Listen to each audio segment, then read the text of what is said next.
wonder what it feel like to do that shit in real life. And now I know I got it.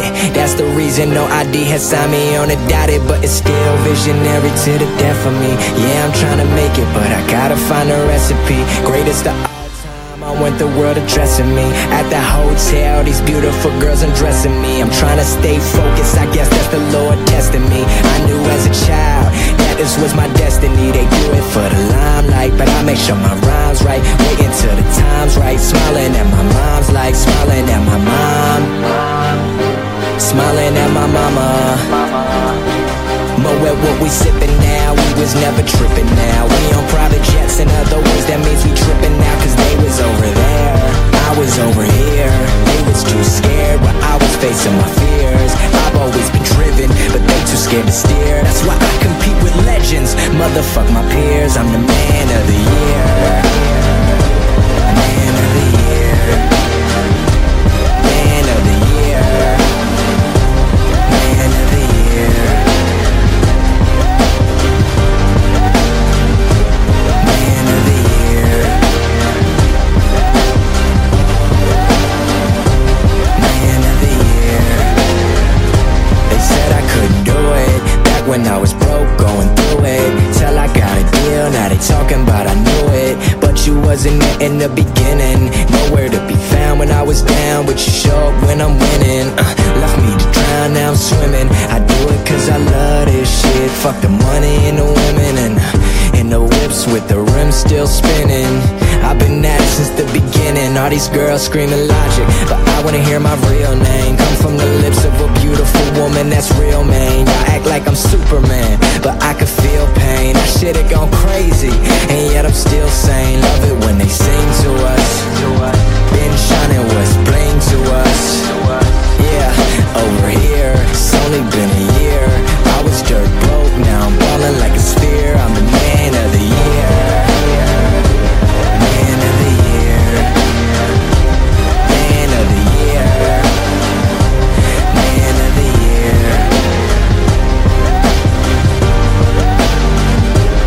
Man of the year. Man of the year. Now that I'm in the limelight, they hit me all the time like, shut the fuck up, ho, let me get my mind right. Cause this is for the fans who truly understand. Real all the time, all they all my fam. Shooting for the stars, and I ain't finna land. Giving everything I can, why they tell me I'm the man. Making music is the plan. Matter of fact, you could call it plan B. Cause I kill these rappers while they're in their infancy, and I be first to pop off. Infantry, gotta keep them in line like symmetry. We all fam, same root, smoking different tree. And all these people in the crowd sound like a symphony. To my ears, I love it when they cheer.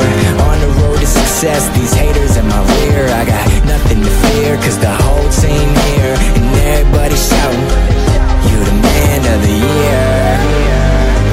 Man of the year. Man of the year. Man of the year. Man of the year. Man of the year.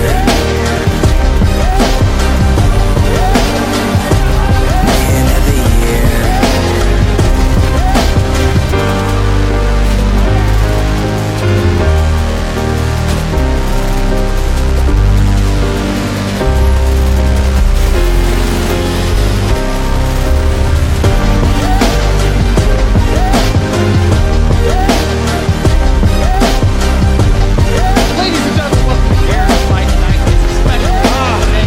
We are back. Yes. Happy holidays, everybody. You don't gotta bring out the hats. I want to get a Christmas tree. I want to dress you up. He actually wanted to dress up as full Santa Claus, straight up. If you're gonna do it, Do it big, right? Exactly, that's what I always say. But I'm excited. It's Gears Fight Night. We're back. You know, it's been a while here. You know, the Gears Fight Night World Tour. You know, we've had so many different sets. But you know what? Now we're at the North Pole. You know, for the holidays here. You know what I'm saying? He wrote that joke New down. York. You've been trying so hard to write that joke down. Write it down. I was just me Let it saying go. that was going to be in the North Pole. Anyway, we're here, New York City. We're back. This is our first show out of our New York studio now. Like we really have done like a bit of a tour across everywhere. We have not done one out of here? No, exactly. No, we've done them out Our of old office other is our new studios. office. Yeah, So exactly. So this hopefully is you the first guys one. enjoy. It looks Enjoy it, fancy. It looks nice. definitely. It looks cool. But in terms of what we have in store for this evening, Yes, let's talk I'm about the excited. schedule. We have 2 games, 2 best of 3s, of course, our North American 2K final and our Latin American 2K final. We'll kick things off with the Latin American 2K final, InfiniteGG versus WorldBest. Then at 7:30 p.m., OpTicGaming versus Ghost. Yeah, and it's gonna be a good one too. This is one of the shorter schedules that we've had in a while. But hey, you got your Latin American 2K finals, and you also got your North American 2K finals as well. But let's talk about a little bit more about the Latin American 2K finals. You got World's Best versus InfiniteGG. Okay. And now World's Best is the squad that they had a lot of hype. If you remember our pre-show in Columbus, it was a lot of hype around that World's Best squad. You heard Icy talk about it as well, like this squad right here that that you should be throw some respect on their name. Yep. They've made some changes. They've gotten rid of first off, a few of their players couldn't make it out to Dallas because of visa issues. Okay, but they got the squad back together for Mexico City, and they made a change. They got rid of Legend, and they actually brought in Rocher. So Rocher is back in action. He's in there, and this is going to be a very aggressive team, but also with a smart play style. And I'm happy to see him again on Fight Night, but I really cannot wait to see him in Mexico City in action on land. Yeah, I think that's the big thing, right? You mentioned visa issues. It always sucks when you have an expectation so high, and unfortunately the team isn't able to make it out to the event. But I'm excited we get to see them on Fight Night, and of course we can start to gauge our expectations realistically now for Mexico City in a few weeks' time. Yeah, now we definitely can here. And then on the flip side, you got InfiniteGG. And I'm gonna be honest with you, it's only only a little bit that I know about these guys. Not too much at all, because and that's almost like a good thing in a sense, because I love seeing new teams make it here to our 2K finals, right? Gears fighting, as we've seen before throughout time. This is where we saw a lot of players rise up. At different locals here on Fight Night. So it's good to see some new talent. I also want to see some more Latin American teams and see what they can do as we go into Mexico City next month. That's a good point. I'm excited because we will see a lot of those teams, especially there in Mexico, the local LATAM teams, that is, of course, the up-and-comers. So maybe this is a team we need to watch out for, guys. Exactly. And also I do know that and everybody's probably like, Latin American 2K finals, where's Ronan? When I did look at their roster, I know they were playing with a mix of different players. I'm pretty sure the fan favorite Ronan roster is still together, but just playing with a different mix of players for this 2K. But so that squad didn't make it. But now going into our bans and picks here. Yeah, let's take a look at how the process went down. Of course, games this evening will be best of 3, as it is our 2K final.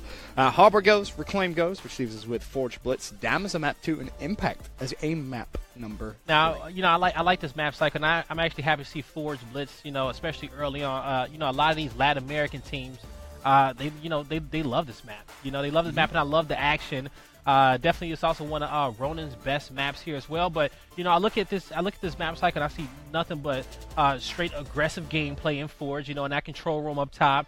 The team fights over there on platform as well is going to be very huge also. And also we got Impact towards the end, which we saw kind of come out during Dallas as well. A lot more teams kind of brought that map out, and it's going to be a lot of team fights incorporated in there. Over there by those bottom tables. So definitely a lot of 4v4 team fights, a lot of good action in as well. We're going to see who comes out on top. That is, of course, if we go the distance to a game 3. Never know. Could be a 2-0. We could only see 2 of those maps. Yeah, we really could only see 2 of them right here. And that's almost like very rare. Well, we see a lot of 2-1s out there, but I'm curious to see how these teams are going to match up, but also at the same time, just getting that different look. Here as well. Well, excited for this one to get underway. Of course, if you are just tuning in, this is going to be our Latin American 2K final.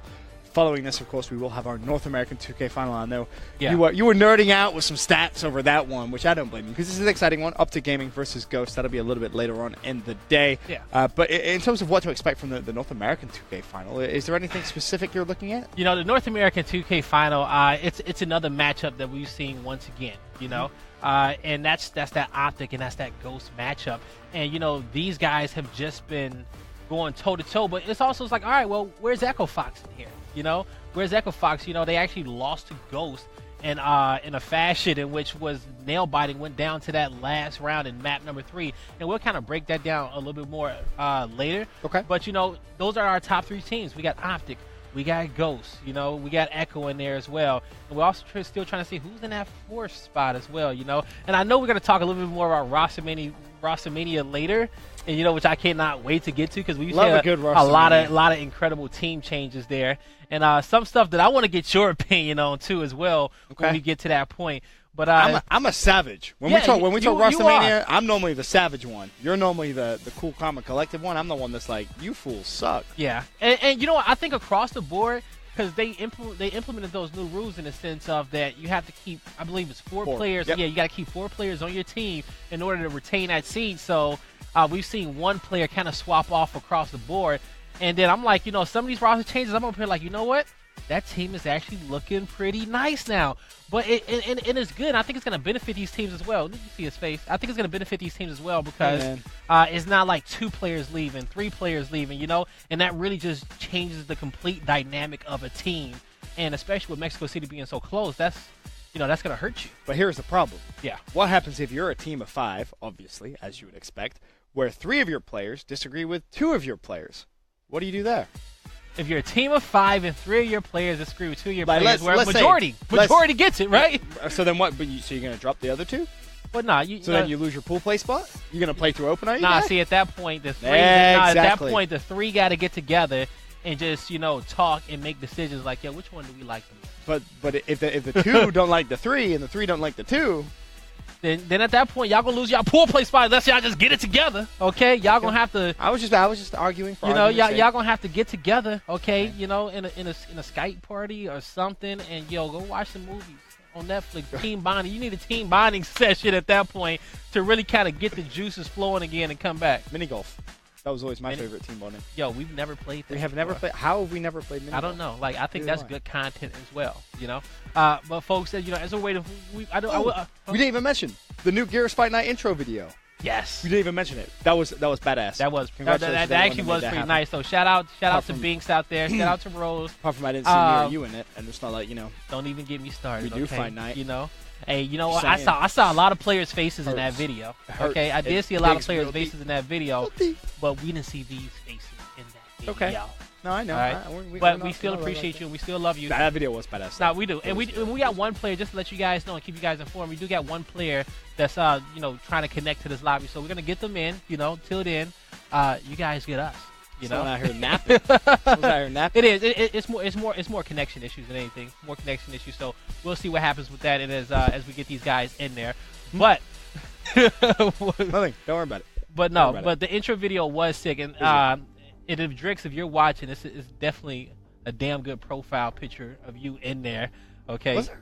Nah, yeah, they had Ram's face over his face as he took off his hoodie. I don't know. It was definitely dope in there. Okay, fair enough. As we said, excited to get our 2K finals underway. We have our Latin American 2K final first to kick off this evening's fight night. Then, of course, our North American 2K final. Normally, I would ask you your predictions, but you already kind of said you're not too familiar with one of the Latin American teams, which is, you know, fair enough. This is a team kind of up and coming, if you will. Yeah. But I feel like World Best, they should be now in a tier above the rest in Latin America. I'd be very surprised to see an upset. No, and you know what? I got to agree with you. I very rarely think that it's going to be hard for this Infinite squad to come out here and beat this world's best team. Brian. You know, it really is. Just because the simple fact is that, you know, when they come out, this world best squad is very, very aggressive, right?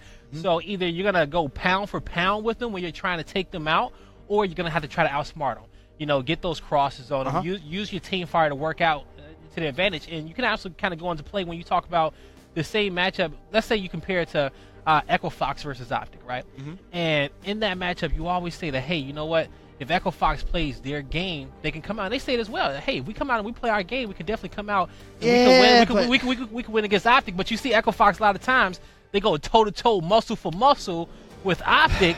And some of those gunfights, they just do not win. Because that's what Optic want you to do, though. That's their game. Yeah, they want that fight. But exactly. Optic is so good at making you play their game that you often forget to play your own game. But that's a story for a whole different time. What I do want to do, since we have some time, we should obviously talk about Dallas. Yeah. You know, we obviously we just got back. Great event, I feel. The storylines were definitely there. We had some upsets. We had some players really come out and shine. But for me, the most disappointing thing, oh boy, here we go. It's not really disappointing. Okay. But Season 2, you know, double the prize money. Everyone's like, yeah, I'm going to take this season so hard. I'm going to go dumb hard. OpTicGaming still win. When is someone going to beat them? Do we have to make a team here? Like, is that what it's going to take? And you know what the thing? I wouldn't be very good, but he can still play. And you know what the thing is about it as well is that OpTicGaming won. And Mental didn't even have a mental performance. Like, he was pretty average. Yo, he was like the most average player there on the team at the time. Not in a bad way. No, but not in a bad way. Like, but I'm just saying, yeah, we've seen him plenty of times go clutch, make these big plays, and secure rounds for his team. Right. But he was average. So now I think if any time it was to beat them, it was definitely at Dallas at that event. But I will say they had other players come up, and that's the beauty about the team, right? If one of your players is like having a subpar performance or just par performance, that you got other players to step it up. We saw big plays out of Kenny. We saw big plays out of Summon as well, you know, and the whole team stepped it up, you know, and it was just an incredible sight to see, and it just shows why they're so dominant. So you have to really kind of find those chinks in their armor and just figure out, well, what can we do to really kind of take these guys? I'm still kind of triggered and a little tilted, if I'm honest. Yeah. That Echo Fox 5-0, you called the reverse comeback, the reverse. Hey, you know what? Can I get some credit for that finally? Like, okay, I appreciate you guys who gave me credit, but how many people is gonna have the cojones, okay, the cojones in a championship when a team is up 5-0 to call that they're about to get sweep 7 rounds in a row? Only this guy. Hey, Only this guy. Hey, it happened, right? It happened, and you know what? You can't even. But how does that happen? But you know, I'm gonna tell you how did it actually happen, because this is what happened with me when I finally noticed it. Echo Fox, like, in their heads when teams start to make those comebacks, right? They're like, oh my God, you know, like it's happening. It's happening. What did they do? And at that point, they've already lost. Also, after Optic had won 2 rounds, and that's when I kind of made that comeback. I saw Icy stand up, and he gave him that look, that classic Icy look. That, hey, you know what? I'm about to come. I'm about to get you guys. Like, you guys aren't winning any more rounds, and they look defeated at a certain point, you know. Yeah. And it's just those comebacks. You know, Echo Fox isn't here. They kind of got beat out by Ghost, and that went down to nail biter. It was 7-4, 7-4. Both teams, it was 7-4 reclaimed Echo, 7-4 Ghost on map number 2 that they took. And on the last map, Ghost won it 7-6 when Echo was up 6-4. You know, and they made that comeback. And it's just like, you gotta just, however you do it, okay. You know, we're not the coaches, and we're not Ryan in prison here. But however you do it, they just need to figure out a way to just get it done, you know, and close out the rounds when they got those leads, because you see that, and you see that 7-0 sweep by Optic, and you're just like, oh, that's pretty unacceptable. You know, I mean, it is. You think you had how many, like 6 weapon placements that you could have put down on the map? Yeah, and even when it comes down to Optic Gears, like, you know, when I'm at other esports events, you know, I hear people talking about Optic Gears, and they're just like, Optic Gears is just the best. By far. Nobody's beating Optic Gears. They're just running the tables and everybody and taking the money. It's like, I can't say nothing, but yeah, you guys are actually kind of right. That's what's happening. Pretty one-sided. Yeah, but you know, it's definitely some team changes out there that that definitely are promising. You think they could rival OpTicGaming? Because here's my problem, right? OpTicGaming is now approaching that point of just having an infinite amount more teamwork than every other team. But now, let me tell you, when you got teams out there, okay, teams that, like 88 Chambers, for example, right? Teams that had those Cinderella stories, okay? Teams that just went on those runs for their first event. When they get more practice in, you just assume that, you know, hey, if they had as much time as Optic, maybe they can close the gap. Maybe they can be better in those type of situations. But here's the problem. When you have those breakout events, when you're a group of, I don't want to say amateurs, but when you're up-and-comers, what happens? You get offers. Yeah. You get offers from other big teams saying, but, hey, come play with us. Come play with us. And then your Cinderella story, which is 88 Chambers, just disappears before your eyes. But hold on. 88 Chambers did something that was awesome, right? It was beautiful. It was majestic. It was amazing. It was completely gorgeous in what they did. And they came out, and even when we was watching them play those matches, remember the listen-in? Yeah. The listen-in with DeFazio. Probably one of the best listen-ins we've heard in esports in a long time. But they grinded. They shot for each other. They were together for each other. They wasn't arguing. And they just came out, and they just, and I want to say, they went through open bracket as well. They went through open bracket all the way to the top 4. And here's the sweet part: they had about a week and a half's practice. Yeah, because DeFazio was a last-minute pickup. Yeah, and he was, and you saw what DeFazio did for that team. You know, but the thing is about 88 Chambers is that DeFazio's there no more. Okay, he's gone, and I think you almost knew that it was coming, right? You knew it was coming. You know, we actually. I ain't saying anything. Yeah, you know, it was. My just, lips are sealed. You know, Benson has this thing that, you know, when he just sees things in people, he looked at DeFazio and he was just like, hey, you know what? One day you might even get a big offer, you know, just based off the way you play. But he played great. And when you got players out there who's actually turning up like that and playing so damn well, of course they're going to get great offers, you know, because you got teams out there who is probably looking to swap out one player or just looking to see if somebody's proven. You know, looking for proven players, and on that main stage and with that listening and the performance of the whole squad, he was that proven player. Completely agree. Greatest listening I've ever heard in esports. Fact. Yeah. But as we said, of course, this Gears Fight Night, we have two awesome matches to show you this evening. We have our North American 2K final and our Latin American 2K final. Before we get underway, though, we're going to do a quick commercial break. We'll be back after this.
to the Gears Pro Circuit. Dallas Open. This is Season 2 with a $2 million prize pool. I am so excited. The first game here live for Season 2. Vexies going off here on the main stage. Don't do it. Don't do it. Oh, no! Vexies, this young man is just steamrolling through Echo Fox early on. I think there's only 2 teams that actually went undefeated through Open, one of them being Era Eternity. It is now 3-3 with Supremacy against Era. The battle with the Europeans. It looks like Supremacy is going to close this one out 7-5. That is going to be an Excite win as they will beat Red Reserve 7-0.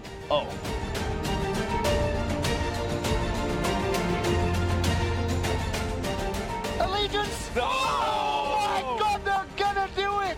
For the first time in Visible 4 history, OpTicGaming lose a series in full play. It's an exhilarating win, and with the message we pretty much sent with that is we're obviously a force to be reckoned with. Chaos apparently has 43 kills.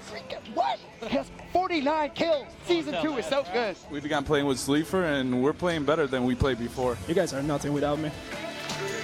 Big 1v1, make that a 1v2. He's going to turn on his teammate. Turns around and takes out Adverse. What a beautiful play right there from Identives. Congratulations to Ghost Gaming. They completely dominate Ronin in map 2 and map 3. You got to tip your hat to this 88 Chambers squad. Hey, listen, this is what we're going to do. Everyone, just fight your fights. We're not going to do anything crazy. Just fight your fucking fights. 88 Chambers went from the open bracket, and they placed inside the top 8. That is a huge, huge storyline. Your old team, E-United, that dropped you, they just got bounced by 88 Chambers. How you feel about that? You know, first event, they clearly made a mistake. Allegiance will take it in a round 13. Great job by Explosive in OpTicGaming as they completely dominate Ghost Gaming. Echo Fox will take this map 7-2, a 2-0 victory, and they will advance in our championship bracket.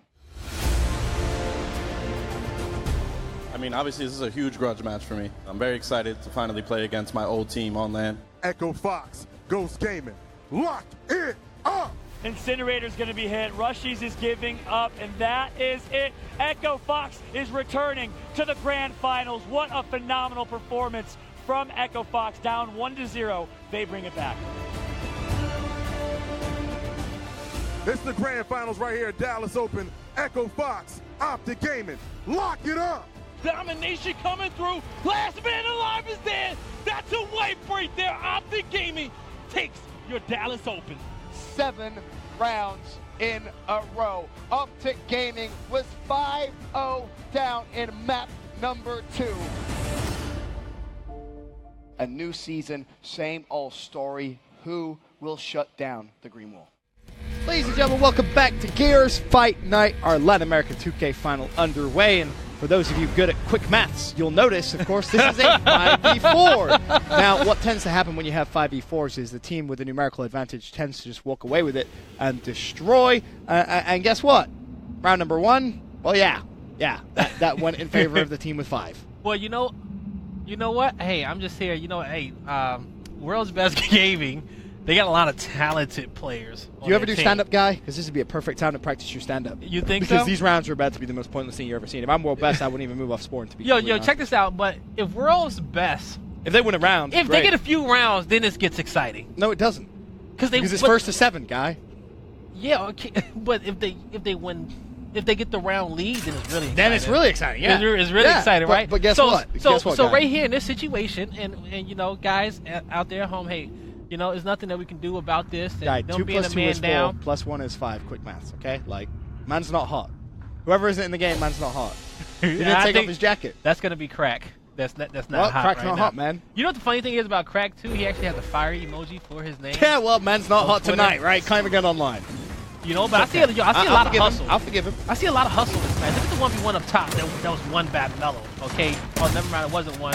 Yeah, that's what happened. He traded. You know what's unfortunate there, though? That was actually a 1v1. Yeah. If I was, he wins that 1v1. I 2v1 that all day. I abused the numerical advantage. Oh, look at that. 4 players now. Yeah, so So what's going to end up happening here is that World's Best is going to get harassed. That's what's going to happen. That's true. I'm sorry for being the negative Nancy. That's I'm true. wearing my Christmas hat, man. I was ready to be Father Christmas and distribute the Gears of War presents to the Gears of War community. Yeah, right? We was ready to be extra jolly. I'm salty. Yeah, I turned into the Grinch. I just went from Santa Claus to the Grinch real quick. Vincent was hella excited too. I was so excited. I was almost we did our Christmas special tree. Yo, we did our special handshake and everything. We like, did. yo, we was out here. But so right here is that hey, I can't even get too in depth with these weapon placements. No, I can't. No. You know, hey, all I can say is that put down a boom shot and force a big team fight that you need to hope that you win. You can steal the higher respawn rounds. That's the only hope. Be honest with y'all, that's the only hope. But I know we'll see. We'll see how long this is because this is official. This is the 2K final, guys. Oh no, okay? It is. Yeah. This is the 2K final. So we might have new 2K champs in InfiniteGG for the Latin American community. But yeah, these are a good amount of pro points. But the OpTicGaming and Ghost match, I think we may try to bring that one to you guys a little bit earlier. We'll see what happens with that. Here's a question. Because I've dealt with these situations many a time across my career. And what happens is a lot of people say, well, shouldn't someone from InfiniteGG just leave and make it a 4v4? Make it fair. Hell no, this is for pro points. It really is, yo. But at the same time, like, the win would not mean nothing. Those extra pro points wouldn't mean anything. But at the same time, you would come out with the win. And, hey, regardless, like, the seed could be good. We are putting out funding, okay, for the top 2 teams in these international 2Ks. So that is very, very important. But I think it would have been fun to see a 4v4 escalation. Anything is better than a 5v4. But then at the same time, if you do a 4v4 escalation, you're going to have those players out there like, I knew it. It played so great. Oh, yeah. The good old trolls of the world. They're going to want to take it back to the previous Gears days of 4v4. You know what 4v4 does play better than? What? 5v4. That is very, very true here, But hey, look at this. We got World's Best post game here, only down by 20 points. They do got a home hill. Woohoo! Holding my home hill. Holding it down, right? Yeah. Now, but I'm sorry. I was gonna try and get some giveaways for the people today. Oh yeah. I was really feeling in the festive spirit. I was thinking, I really want to do what? Remember Dallas? Yo, the gold lantern. Oh, sorry, gold lantern. Don't worry, I'll let that slide. Yeah, the gold lantern. I really wanted to buy one. Fight night. Yo, that would have been dope. You know what? Yo, check this out. I did. I think one of them, they walked away with like no more. You didn't even register what I just said. Oh, you did? I did. You did get one? No, I didn't. But I should have done. Yeah, you should have. I wonder. Hold on. Can I buy it online? Let me see what it's Yo, look on Amazon. No. It was. See, I think it was like 140, 150. But I go halvesies on you. I go halvesies on you with it. I'm trying to. Who deserves the gold lantern? I'm pretty sure here comes the squeeze very, very soon here. But the gold lantern was definitely dope, guys. Okay, it looks something like the one that Mello has in his hand right now. The domination still has not came through for this round, and they're actually getting pushed in their home field. Kind of picking through these kills. Okay, now they got the man advantages even. 4v4 here. I'm about to buy it right now. I'm about to buy it online. Yo, get it. How much is it? Oh, I found it. I will buy it. We'll give it away. Give it away on Christmas Day? Yeah, we'll give it away right now. We'll give it away on the stream. We give it away. Other people. Oh, yo, Vincent. Hey, y'all heard him call him Poppy. Okay, Poppy Santa Claus. All right, coming out here giving away gold lanterns on stream for you guys. I gotta keep. So now we need to get with Grex and Grex and Evan and figure out what's the best way to give this away.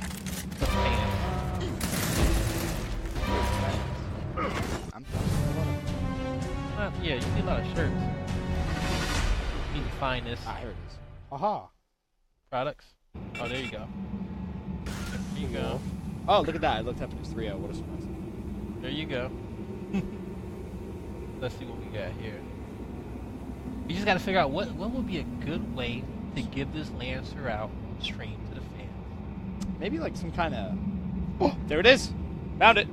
Beautiful. 145. Yep, that's it. All right. Now, if we can figure out a good way of giving it out, we gotta figure out. I don't want to do trivia. Like almost like I would say like maybe random is the best? You know, random number generator. No, they have to work for it. They do got to work. You can't just give away a gold Lancer just like that. Like, come on, man. Maybe we find a few questions. Trivia? Huh? Trivia? Yo, you should come up with. You know what you should do? You should use this time constructively. Okay. To come up. It's actually a 5v5 now. Oh. Well. Oh. We got a guy in now. Is it actually his teammate? Or I think it is his teammate. Is this you playing? It is Crack. Crack is in here. Crack Hey. Just 3 rounds late. All right. Appreciate it. Well, I'm still down to give the Lancer rate. No, it is. I got the DM by Evan. Okay. Evan said we're good. He said we got you know, we can give away about, you know, tweet trivia and polls. So it's raffle tweet trivia. I think it has to be trivia, right? It has to be trivia. It has to be trivia. We got to think of some good trivia that revolves around the both of us. I'm gonna cast this round. Okay. You come up with 3 trivia questions. Oh, you can go old school Gears. So one old school Gears question, right? One new school Gears question, and then one random question. Okay. You can send it to Evan, and then we'll let. Okay, okay, I got you. So I'm gonna think of these questions. Don't you worry. I can solo cast till my Jordan ups off. Don't you worry about that. Okay. I got you. You figure out those questions because this is for the people. Okay. So I'm gonna think about the people over this match and then the Optic Ghost match. I'm gonna think of the questions over the show, and I'm gonna. No, you need them quickly. I do need them quickly. quickly. We need them quick. We need to be able to distribute the information so people can start winning some free prizes tonight. Yo, stream. It's Christmas. Well, it's not Christmas. But we're close to Christmas. It is. We're giving away a gold Lancer. It's Hanukkah. That's Hanukkah. That's true. Hanukkah, so shout out to you guys out there who celebrate Hanukkah. It's a holiday spirit, so you know we're out here trying to make it a festive show for everyone watching at home. And at least now it is a 5v5, so that makes it a little more competitive. And what a shocker! World Best get their 5th man in, and all of a sudden they go 2-1 hill advantage. They have the point lead as well, and surely should be good to this final round. We now have the perspective of Immortal, of course, from InfiniteGG. Just away from the furnace. Playing his life, though. Needs to be a little careful here, though. World Best with the majority of map control. OpTicGaming fans in the lobby. I didn't that surprise me whatsoever. 3 players down, though. World Best in a good position here to put the pressure once again on the home hill. As you can see, the score 144 to 94. As soon as they get that 5th player, as expected, it does not surprise me to see them. Vincent, I got the first question. You do? Don't say it. I'm not. Can I read it? Yeah. I'm just like staring at it. Hey, I hope you read my handwriting. Nah, your handwriting is mine. That's really not that good. You know what else isn't me? GG's 3-0 hold. Oh, got him! World Best. All right. They're going to win this round. I'd be mind blown if they didn't. It would be down to champ 6 to... That's a good first question. Yeah. Okay. I like that. Do you know the answer to that, though? Do you actually know the answer to that? Write down the answer. Okay. He's out here trying to mime the answer to me. It's like, you have a pen and paper. We can write it down. You wrote down the answer. There you go. He was on? When was he on? He came on without me knowing? Hey! you gonna give him an early tip. But that you were sick. Anything. Oh, yeah. Yeah, I remember that. Costochondritis. Oh. That's what that was. Okay, that's... Well, congrats to World Best. They won a round. World's Best got the round. Okay. That's good. And Guy came up with the first trivia question. I did. Yeah, so it's gonna be good. You should send. I want like a real old school. Like something that only like the vets would. Maybe I could.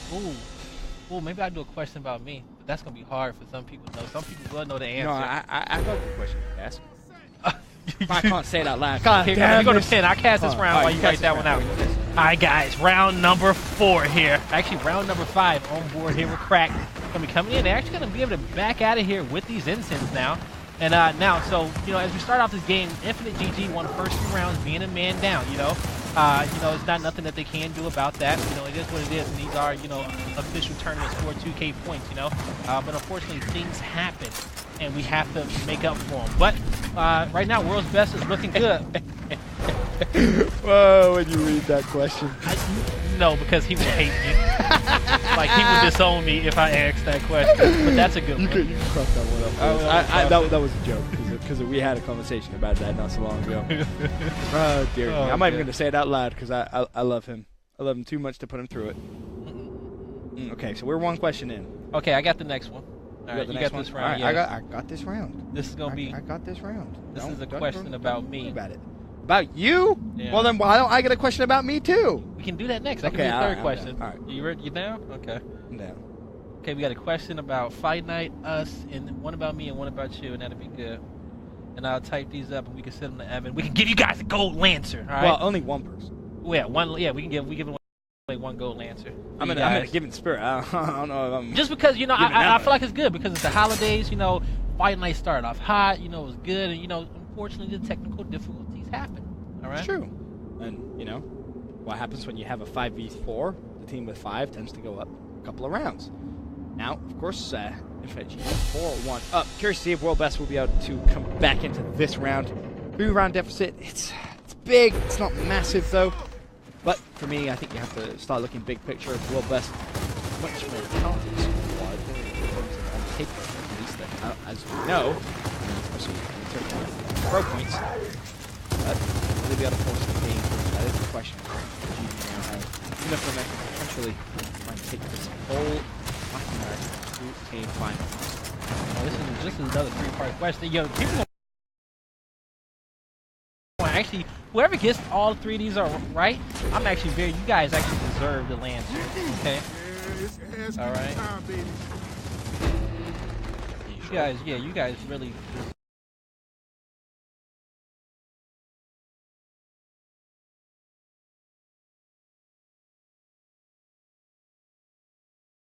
deserve the Lancer. I'm gonna make my question really hard. And I cast I'm gonna make it a trick question. That's fine. Okay. It's a trap. Alright, see that's the question right here. Think that's a good one?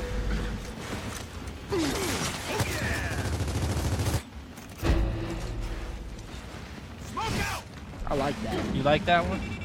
Alright, let's go. Okay. Alright guys. Yo, we're locked and loaded right here. So I have like one. Alright. I'm gonna make it a trick question. You ready for this? Yep. Such a big trap.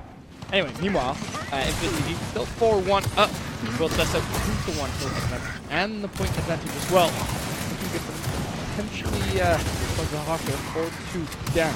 Will be able to kill though. In my heart, it's still 1-1. Okay.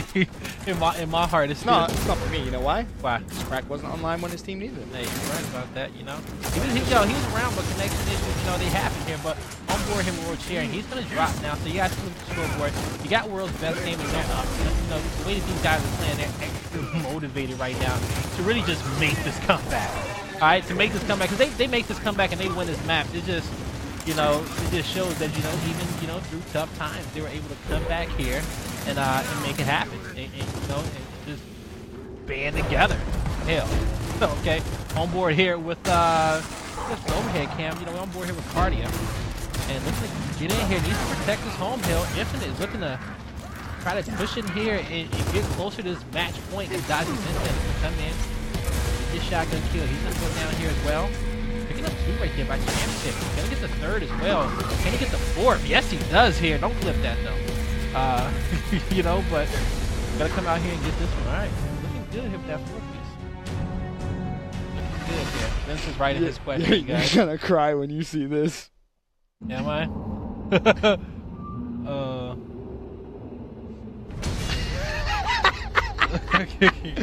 I just threw Fallout under the bus. I love Fallout though. What's the answer? Okay. All right, that's actually a good question. Okay, but that's now a great question. All right, you need to send up on the questions. So I'm gonna take care of this. You take care of this round, okay? And then we're gonna collectively figure out what's the best way for us, okay, to you know, do these questions and make a poll or do something, you know, something where we can give people a way to answer these. So we're gonna figure it out here for you guys. Let me take a picture of this. Make it easier. Yo, our writing is pretty scrawny though. It is. It looks like a 5-year-old just learning to write. When did you learn to write? Oh, 5 years old, right? That seems right. Anyway, speaking of 5, InfiniteGG 5-1 up here in this one. World's Best simply just don't look competitive as of right now. Of course, they did have 3 rounds down in the end, but to be fair, InfiniteGG not really taking their foot off the gas pedal. Even in the lower respawn rounds, of course, he's going to the second half. Put himself a big advantage. Didn't be able to take map number 1. I would be very surprised if they didn't with a 4-round lead. I mean, having said that, we did see Echo Fox stroke a 5-1 lead, so, you know, possible is nothing, I guess. Me, the control, and also momentum as well. Really the most important thing is crystallize from WorldBestGaming. So, of course, under control of InfiniteGG. As you can see, maybe they could go for a neutral, or even go for the cap, but two on this side of the map. Looks like D-God now going to go for the kill. Oh, shit, is he going to find the kill? Yes, he will. Under D-God, 90 played. Now all of a sudden, the pressure comes on WorldBest. All right, guys, just to update you, okay? We sent out the questions, we sent out the answers, all right? And we're going to figure out a good way to give you guys a chance to answer these and get the right questions in. You know, so it may be in the stream. You guys may find a link in the stream. You know, it may be through Twitter as well, so be looking out for that. All right, I'm not gonna 100% definitely say it's gonna be right here in the stream, but the answer is being given away, and there are questions out there for you guys to answer as well. All right, and so between you know, the Gears Twitter and our personal Twitters, we guys will let you know by the end of the show what's the best way in which we're gonna do it. Okay, but you guys will have a chance, and because we love you guys. All right. Exactly. And I didn't want to have to put you through a 5v4. Yeah, so basically why that came to fruition. Yeah, exactly. And that's going to be our way, you know, that's going to be our way of saying sorry.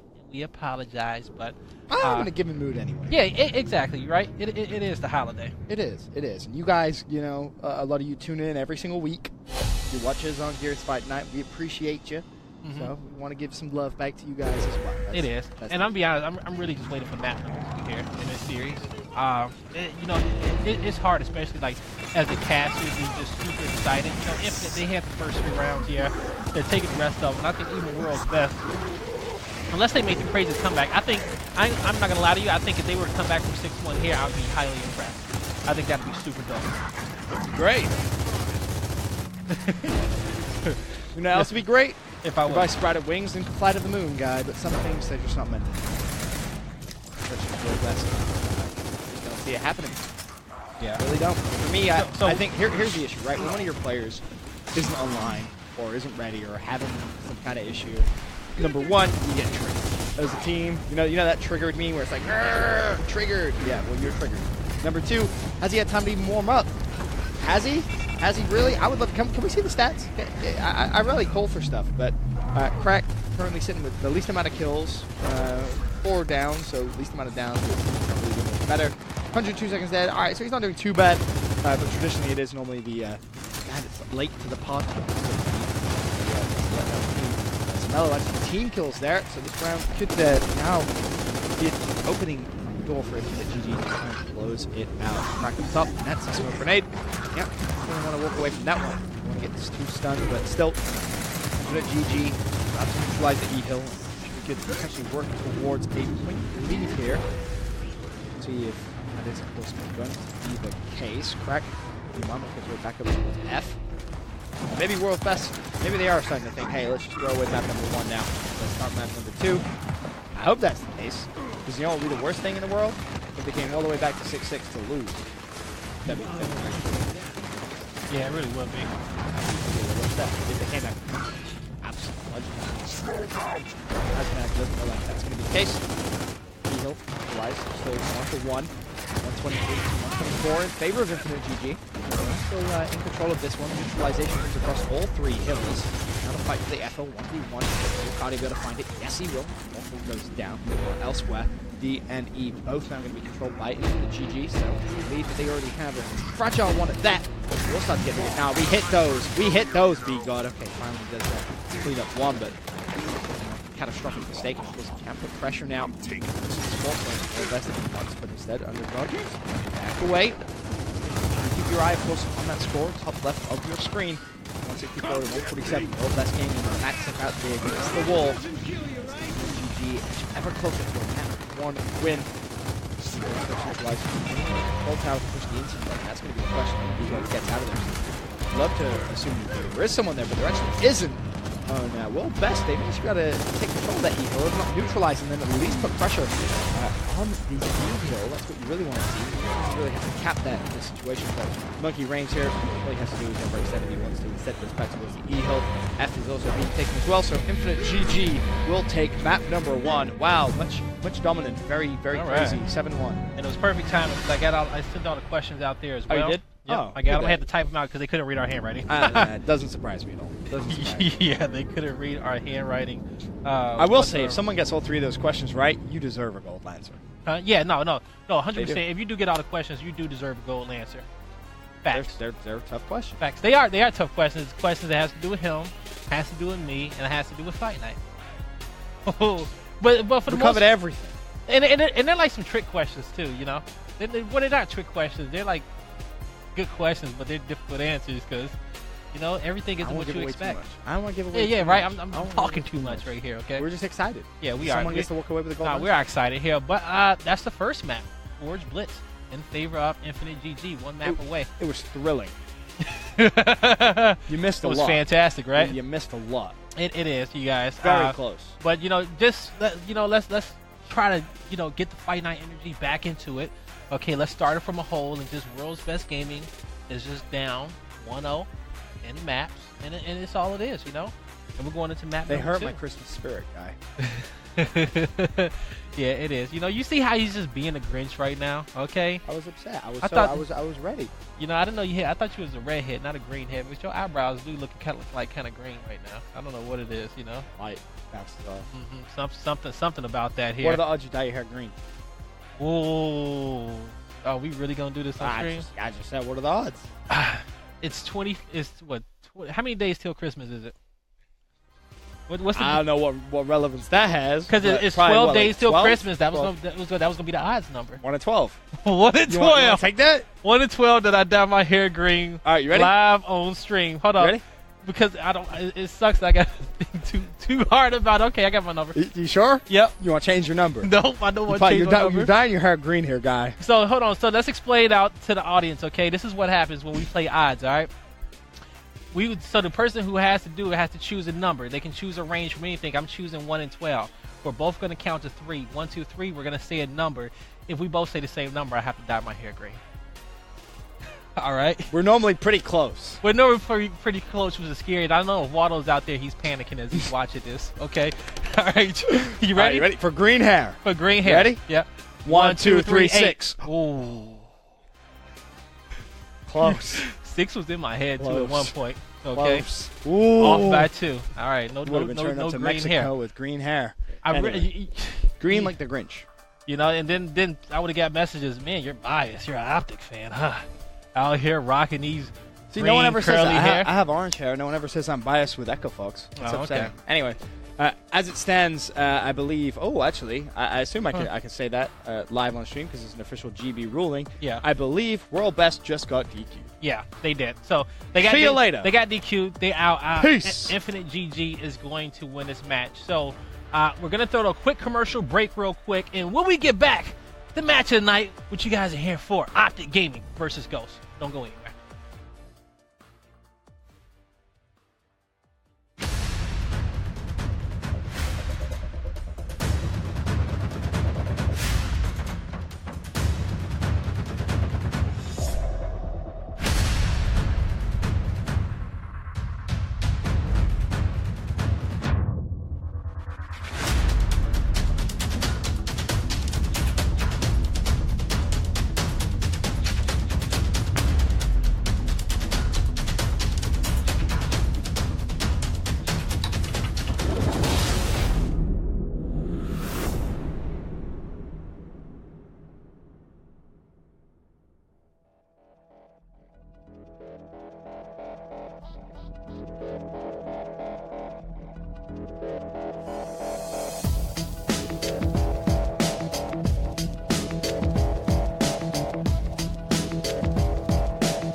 environment.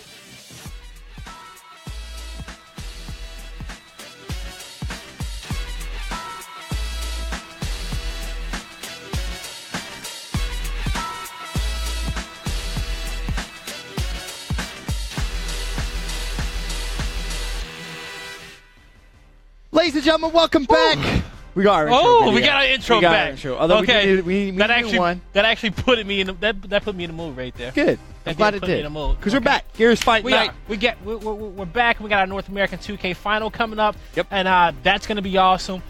So a few different things in which we're about to talk about. Okay. One is I want to touch bases to WrestleMania, and two is the Gold Lantern. Okay, in which we said in map 1 we're going to give away, which we are. Okay. Between maps 1 and 2 on the stream, the questions will pop up. All right. And once you get all 3 right, you will be included into a raffle. But it's worth saying, make sure you're watching on live.gearsaward.com. Yes. Otherwise, you ain't got no chance to win it. Yeah, you got to watch on live.gearsaward.com, or you will not see the quest pop up. Okay, so you guys got a whole map number 1 to get into there. Make sure you log into your account so you can complete these quests. All right, so if you're not watching over there, you're messing up already. You might as well just start to make the transfer, okay, right now before we start map number 1, and we'll be all good. All right, so you guys do that. You guys get all 3 right. Everybody who got the questions right will be randomized, and then we're going to pick a winner. All right? Just so you guys know. We'll if we get it all done in time, we'll announce it on stream, which I'm pretty sure ain't gonna get we will. It yeah, we will. No, Greg, Evan, all of them, they all stars out there, okay? Right. And I'm pretty sure they'll let you guys know out there in the chat as well, any other details if I missed anything as well.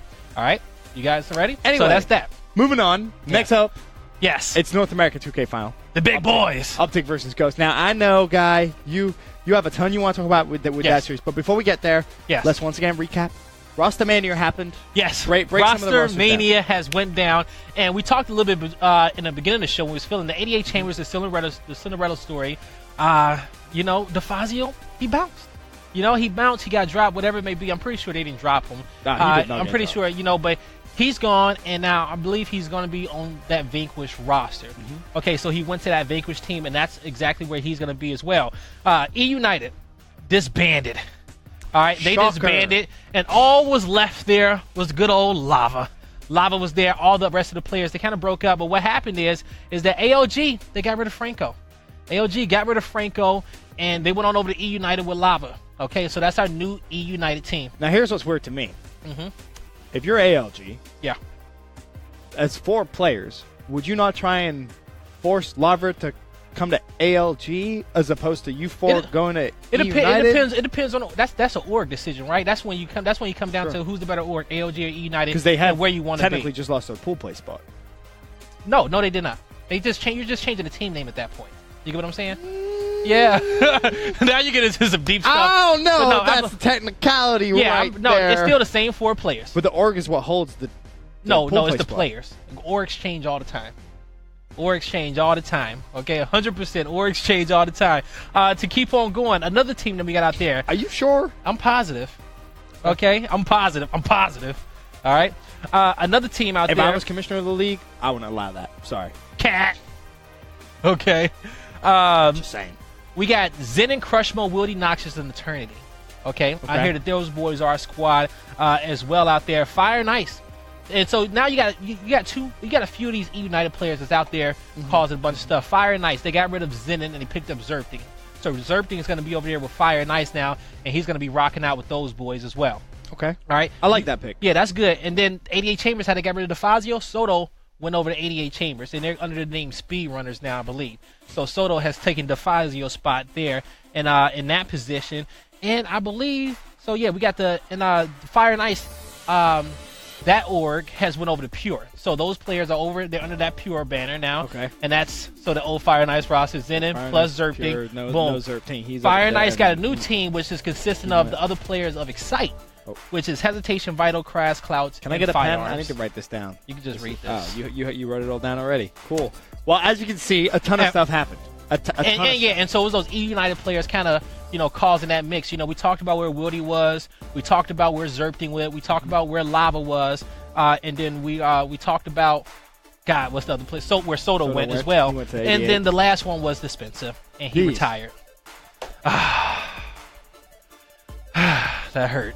I didn't want him to retire. It did. I didn't want Tommy to retire either. But Dispenser, you know, he announced his retirement, and he said that, hey, you know, it's time for me to hang up the sticks. You know, and for whatever reason it is, you know, we wish you the best of luck out there, Tommy. You brought us a lot of action here on Gears Fight Night at the events as well, and we wish you the best of luck.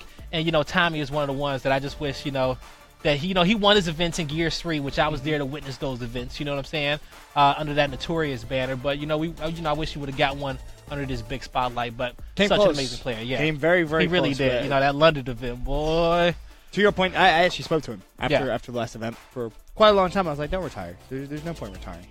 But he has injury, for example, his carpal tunnel. I know that acts up, and you know, he felt that this was the right time in his career to just kind of step aside. I know he does want to stay involved, though, with Gears of War. It's a big part of his life. I know he's considering maybe even being a caster. That would be cool. Put him on an analyst desk. I could imagine him being pretty damn good. I think that'd be fun. I think that'd be great. I know he's considering coaching as well, but you guys in the community, you should tweet at him. Make sure he doesn't go anywhere. Make sure he stays a part. Exactly. You guys keep him engaged. Yeah, exactly that, because we don't want him to just disappear. Yeah, that'd break my heart. We don't want that at all, though. But, you know, hey, you know, his last event was Dallas, and that was a good one. And also at Dallas, we saw a lot of exciting plays as well in Dallas. So, guys, before we get to this match, we're going to hit you guys with this Gears Dallas top 5. Echo Fox going to break ice, but Fire and Ice is going to straight off into Vexies. Going off here on the main stage. Don't do it. Don't do it. Oh, no, Toy. Oh, no. Whose man's is this? Vexies, he's looking for 4. Just give it to him. Why the hell? Yo, that's 5 down. So now it's going to be Marsh left up there trying to get that revive in, but he is going to be stunned. Now Kenny's coming around as 2 players are going to be sitting in the back of the pickup. They try to pick up the meat show. They're going to be able to get that one there as well, but Marsh is still up and somehow alive. He gets the third as well. And he gets the third. Huge plays there by Marsh to keep Air Attorney's hopes alive. You know, it's execution style rules. If you get a headshot, you can actually kill someone from far away. He's going to connect for that one on the tap up. And that shot might seem easy, but it's harder when you think, of course, playing on main stage for $300,000 doesn't ease the pressure. And Firearm picks off a second one. That was Lava, who was also down. So Firearm just picking off the down members of United. Great teamwork. Okay, and there's the triple kill headshot that comes in from Firearm. We told you to look out for this guy with the long shot on main stage, and he delivered. Pedal to the metal. He's putting the pressure on, but with the M-bar as well, will it be enough? He's running with a shotgun now. He's getting up close and personal. He's going to take him down, and Rushies once again just showing his dominance. Will he find him? Oh my goodness, Chaos shut down.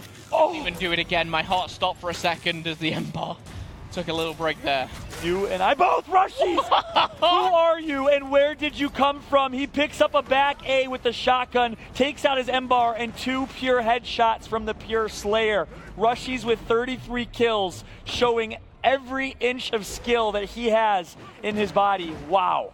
I mean, we've seen what Rushies and Speedy can do, like up top and just, you know, dominate that kind of 2v2. But now he's just showing how diverse he is. You know, long range, he's hitting those M-bar shots, he's putting the pressure on Ribs and Co either side. He's going to have to put another magazine in there. One will go down. Can he find the second? Oh my goodness, Rushies with the double in one shot, and Rushies now hits 35. Surely this is where GhostGaming close it. Someone's a mental now, the only 2 up for OpTicGaming. Now Mental, he needs to get a shot off here. He's stuck in a 1v2, but the help comes in. No! Making plays left and right. Keeping Optic in this game. This could well be your event MVP on your screens right now. Yes. Summons has had a phenomenal grand final, keeping his team in the game so many times. Boy, oh boy, did we have some fantastic plays. A lot of great moments there in that video. That Rushies one, man. When I saw that, boy, that was dirty. That was dirty stuff right there. He's so good. Then, of course, the 7-round comeback as well. I'm still in shock. Yeah. I'm in disbelief because what's crazy is we have never seen a 6-0 comeback, right?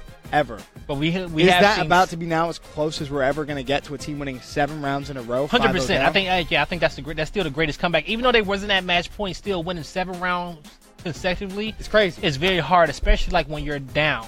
I kind of wish that they just gave him another round and said, "All right, now let's." Yeah, now do it, right? Now do it. Then that would have been Challenge that would have been accepted. epic. That would have been really like. What's crazy is it wasn't against the AM team. It was against Echo Fox. Yeah, it was. Biggest rival. But anyway, Echo Fox, they're not in the North American 2K, so we'll stop talking about them because the team that is in the North American 2K is Ghost.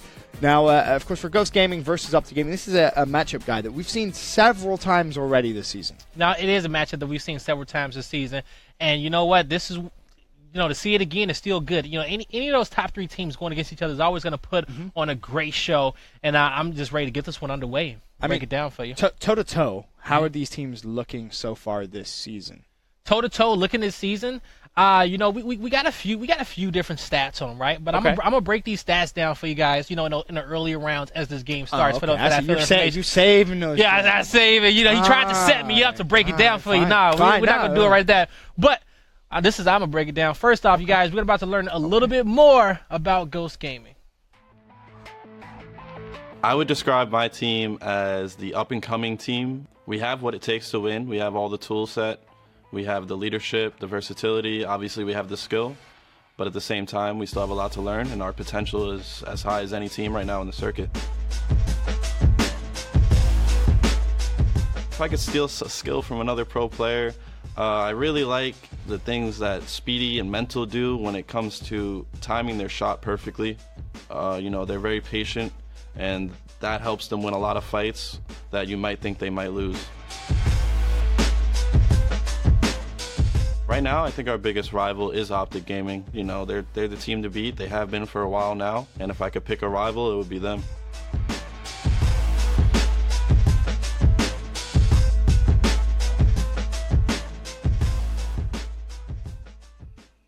Of course, that was a look at Ghost Gaming. This is how our map bans and picks went. Forge Blitz out of there, Impact out of there, which means our best of 3 this evening will be Dam, Foundation, and Harbor if it goes the distance.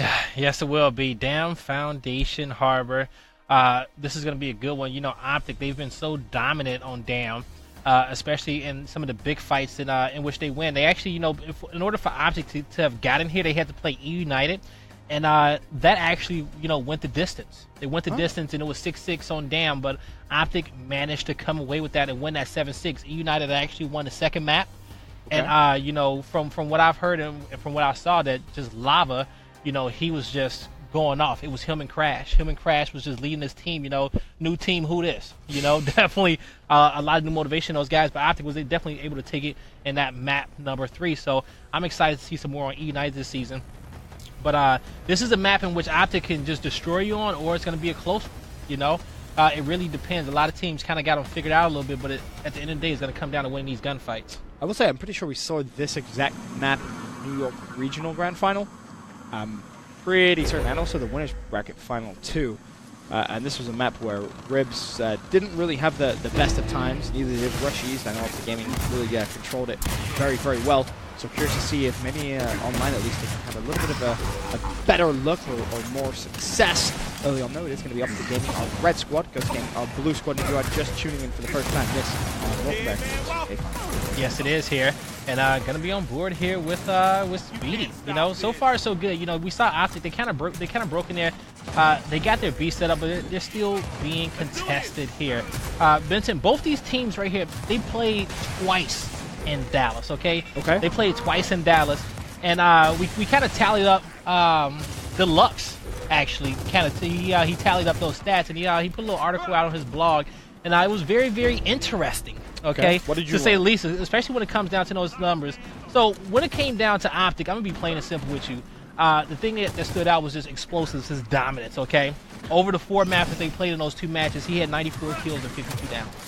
Which I just think, you know, the highest on his team overall, and just I think his consistency is over 2 matches, over 4 maps, yeah, 2 matches, 4 maps, 2 2-0s. I don't know how many rounds total it was. That's a little but still 94 kills and 52 downs, and he had the highest on his team for that.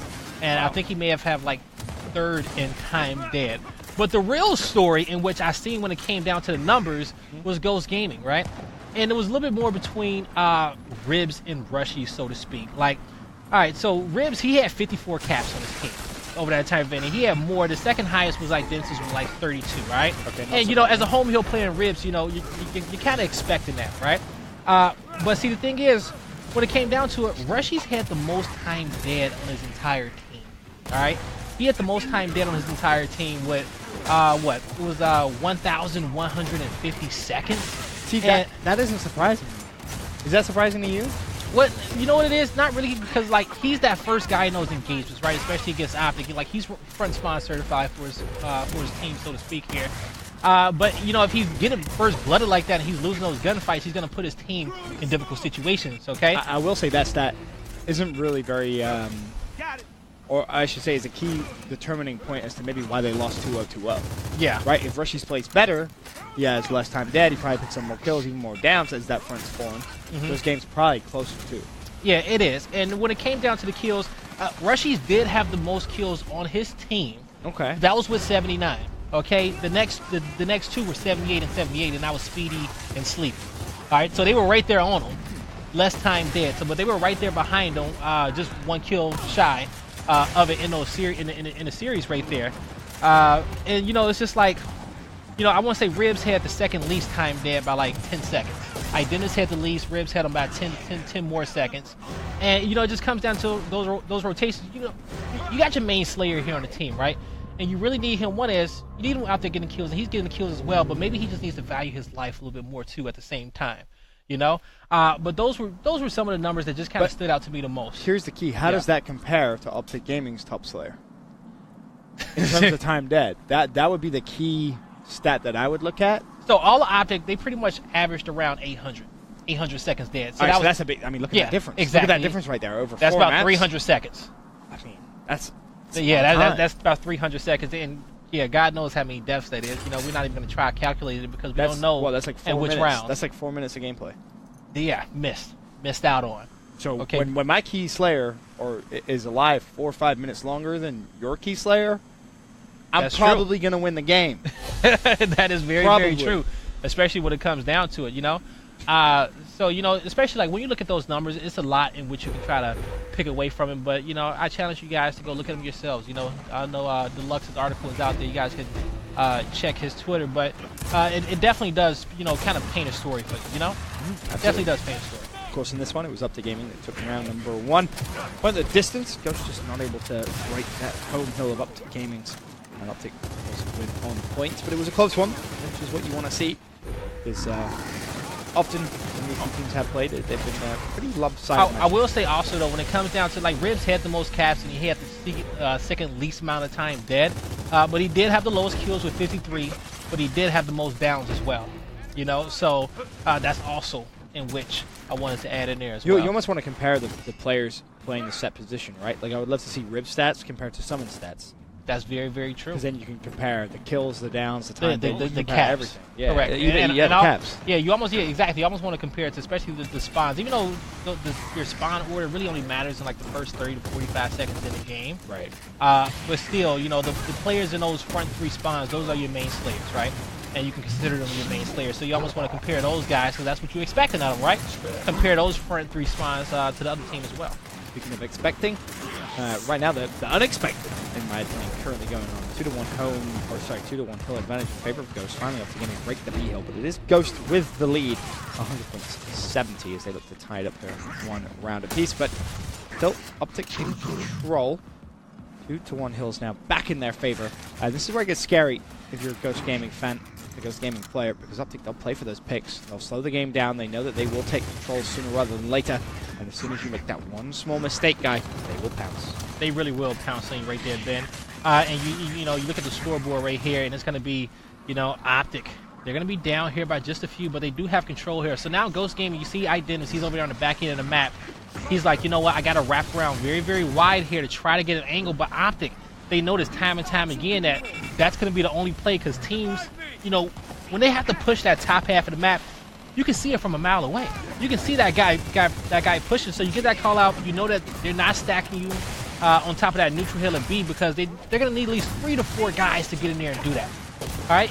They can't do it with 2 based on how you set up and how hard it is to take that hill. So if they only see 2 guys, they see the rest on the other side of the map, they're going to send 1 guy to the back of their spawn, and that's exactly what they did over there with Kenny.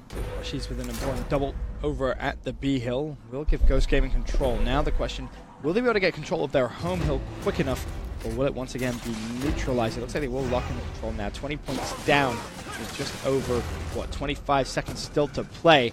I'm not sure if they're going to be able to actually take the lead here, so Ghost may actually have to put more pressure on the home hill. And looking at that map, I think they know it.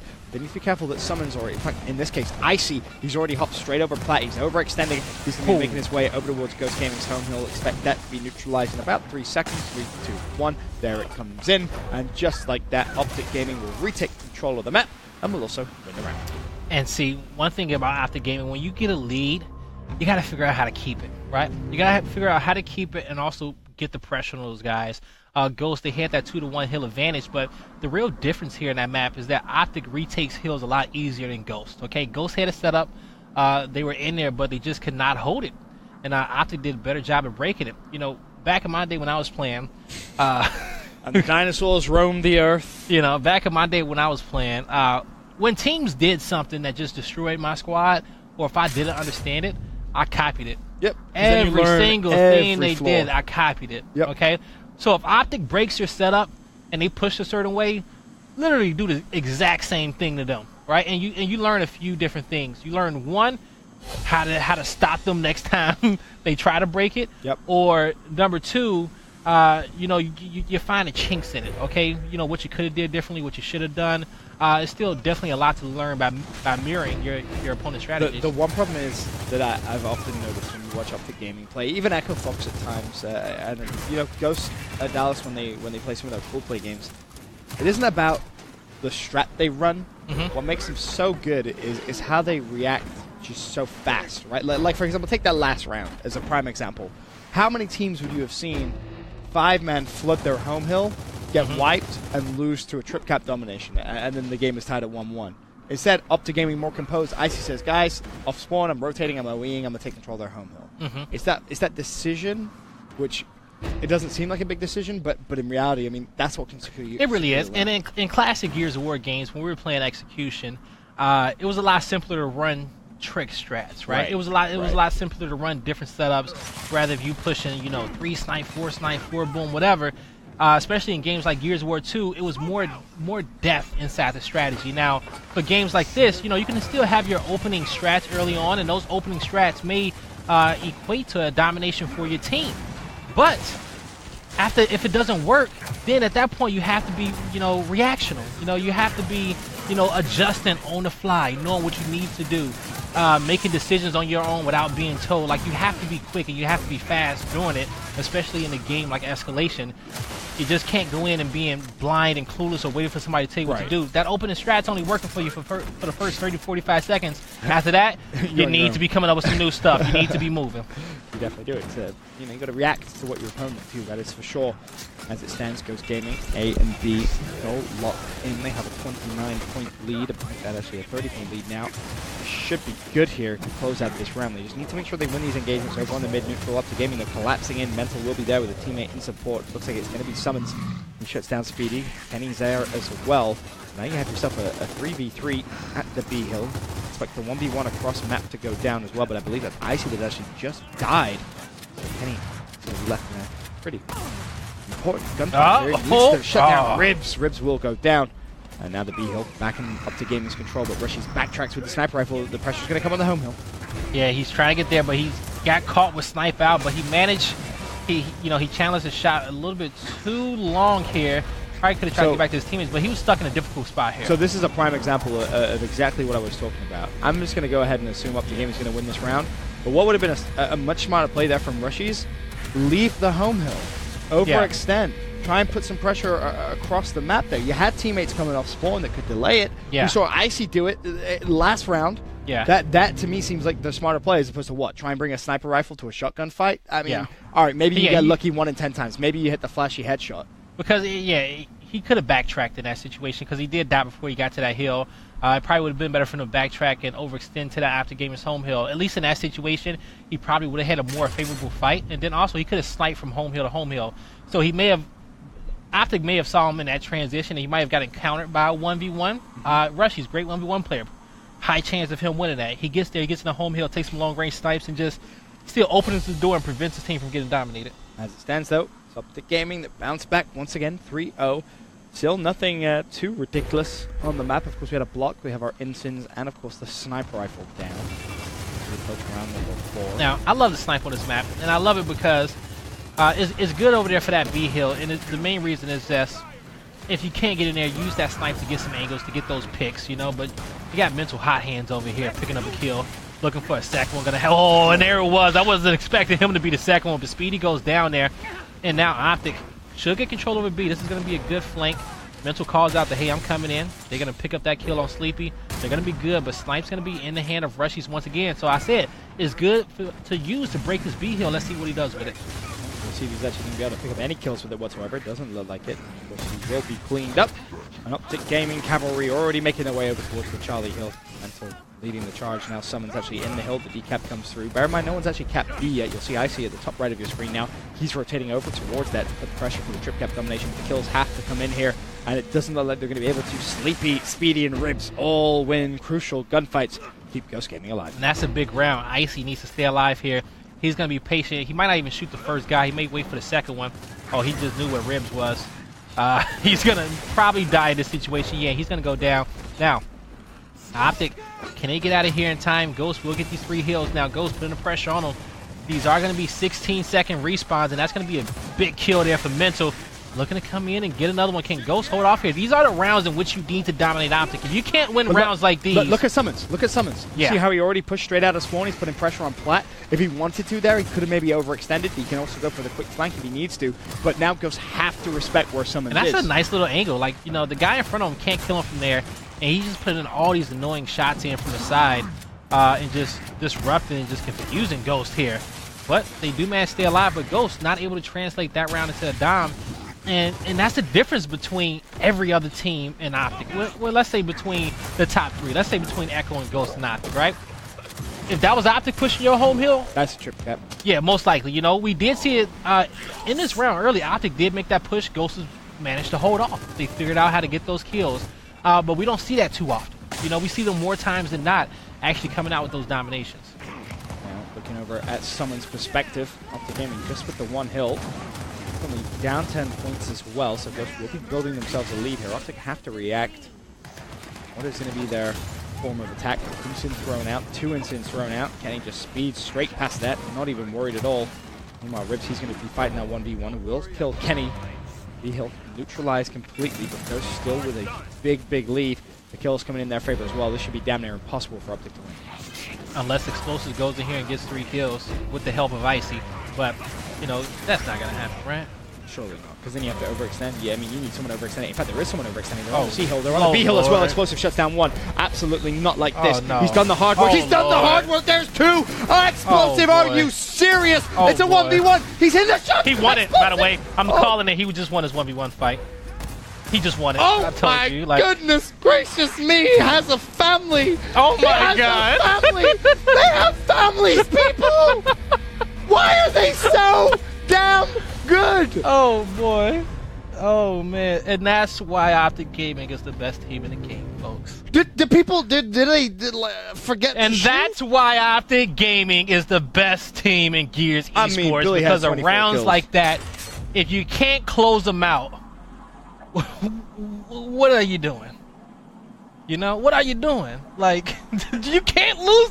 Literally, you see, like in the beginning, you set off. You said, "There's absolutely no way that OpTicGaming can win this round unless they go in there and get the kills." But they managed to disperse and hit all the places that they needed to win that round. I'm gonna be honest. That's borderline tragic. It is. Like, that cannot happen. Like, you can say, yes, OpTicGaming clutched up so unbelievably well, which they did. Right? Yeah. They did. Ultimately, Explosive, he gets 3 kills at the mid-neutral hill. But if you're GhostGaming, you can't. So hold on, man. I like the boom placement. Big kills coming out of here. Doesn't matter. You're 4-0 down and you're throwing away rounds, which you shouldn't be throwing away. Kenny's probably going to clutch this now as well. Yo, I don't know how they didn't see Kenny right there. But this is another example. Like, this is a round that Ghost should have won. You got 3 kills by Speedy. You got the boom shot out as well. But for some reason, the boom shot ended up rotating the home heals. But I think he just rotated because he wanted to get the hill capped as soon as possible. But this is another round in which OpTicGaming would have dominated you if they would have did exactly to GhostGaming what GhostGaming did to them. That's crazy. That's crazy. Explosive, I mean, at this point, he's probably feeling like the best player in the game, so... He is. I expect to see him pick up more kills. Identiv's last man, 5 man goes down for Ghost, and OpTicGaming. And the boom, they left the boom on the ground. How many booms did he leave on the ground right there? Like... 1. No, that's a lapse in judgment now. See, OpTicGaming does it to you, they dominate the rounds, and this is what happens. Like, Ghost couldn't come out with that domination early on. and that's literally, like, folks, we're watching it. This is the difference between Optic and the rest of you guys that's competing. All right?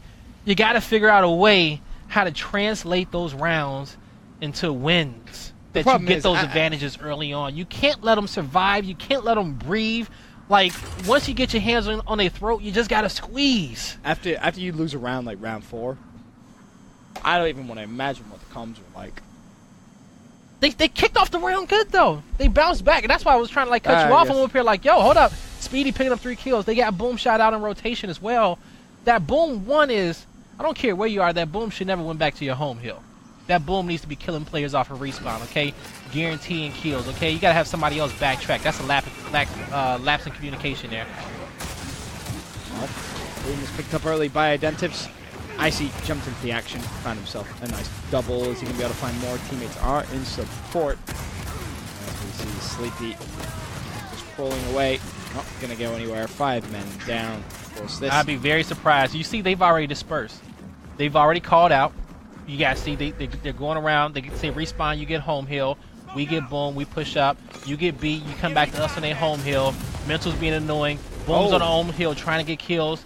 Someone's missed the shot. Missed that. Yeah, but he missed the shot. And a rare mistake. It is exactly. That's what it is. That's a rare one. But he hits that Boom. He reloads for the second one. He gets the 2 kills to his right. That's a domination there for OpTicGaming. You know. Needs to go out. Kenny, that sniper as well.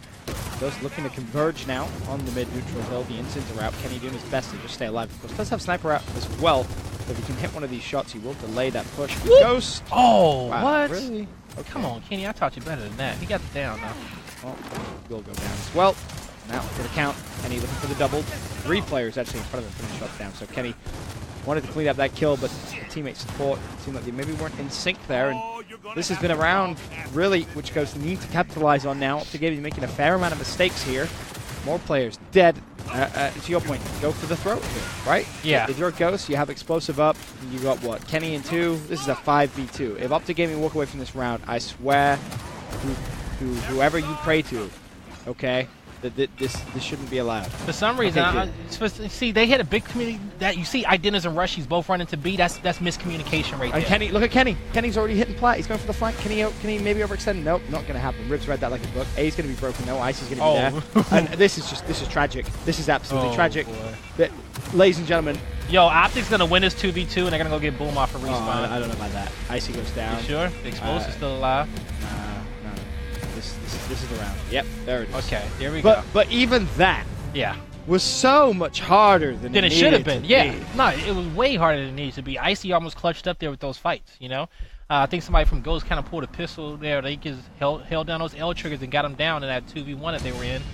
But it was looking grim for a second, you know? We all, like, everybody who was watching that was like, hold up, they're about to do it again, you know? And you can't have that there. Optic can't have all that confidence as well when you're playing them. They're just super confident. It's you just have to kill them. When you get that chance, man, you really do. You cannot give them any inches, right? As soon as you give them an inch, they take a mile. Exactly. Every single time. That's how they play. As now we go into the second half and GhostGaming down 5-1. In what has been a first half where realistically, if you go back and you watch the VOD, I mean, you should think GhostGaming should be up here. Yeah. They should. They really should. And I hope they do go back and or it should have been at least 3-3 going into the half or something. You know what I'm saying? It should have been a lot closer. I mean, I can think of 3 rounds that they threw away. 100%. 4-2. 100%. Well, we are going to see these kills get picked up here. This is halftime, so it's going to be 10-second respawn. So very rare in which you see 3 caps and dominations on 10-second respawns, especially a map like Dam, because the players are spawning up so frequently now. And for our new viewers out there, of course, our respawn timers are going up every 2 seconds if you don't know. So this next round after this will be 12, and it's going to continue to go until the game is over. If we go into a 6-6 round, it'll be a 22-second respawn timer. So definitely a lot more action now. Spicy.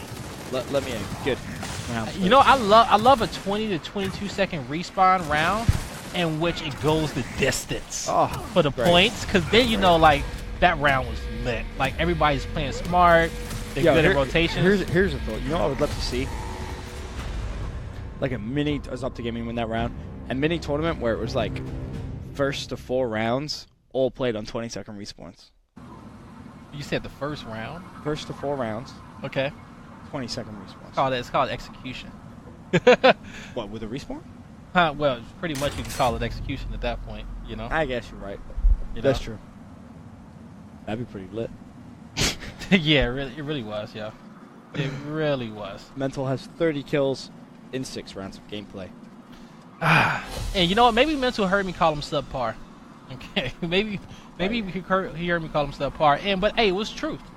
You go back and you watch Mental at Dallas.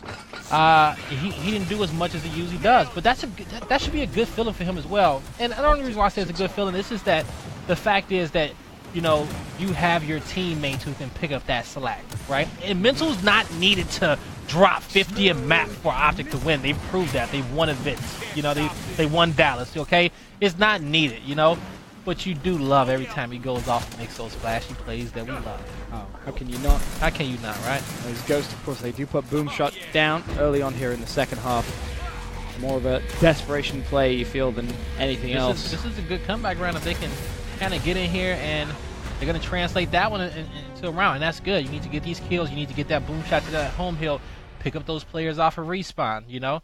Look like a better round. But, folks, if you've watched Escalation for a while, we know 6-1 comebacks.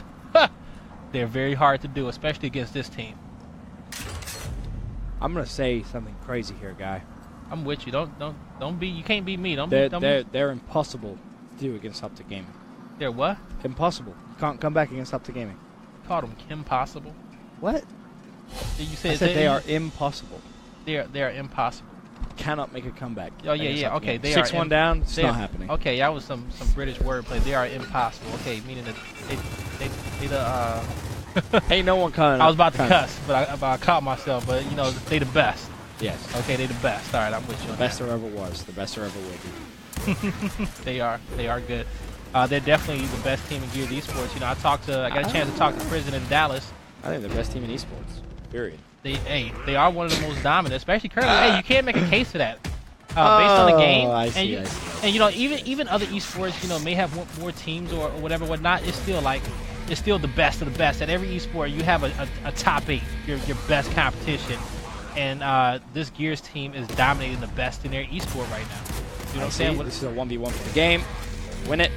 The hill should be good to be capped. Meanwhile, everyone else overextended at the home hill. There's no one there. And OpTicGaming cruise through map number 1. We'll take full control of it. 7-2, the final score. But I'm gonna be honest, that wasn't even close. No, it wasn't at all.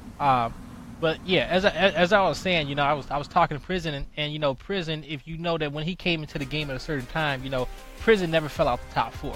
You know, he was always up there. He won a national championship. You know, and you know, even he said, he was like, hey, you know what? This Optic team, I do believe, is the best team in Gears Esports history. And I'm with them. You know, I think when they won this Dallas event, well, when they won Vegas, that just kind of solidified it there for me as well. It was just like, hey, 5 of 6, right? Yeah, it was 5 of 6 major events that they won. Yeah, they dominated. The only team to win through the lose bracket. And also, if you think of other Gears of War games, very few teams dominated that Gears game the way that they're dominating Gears 4.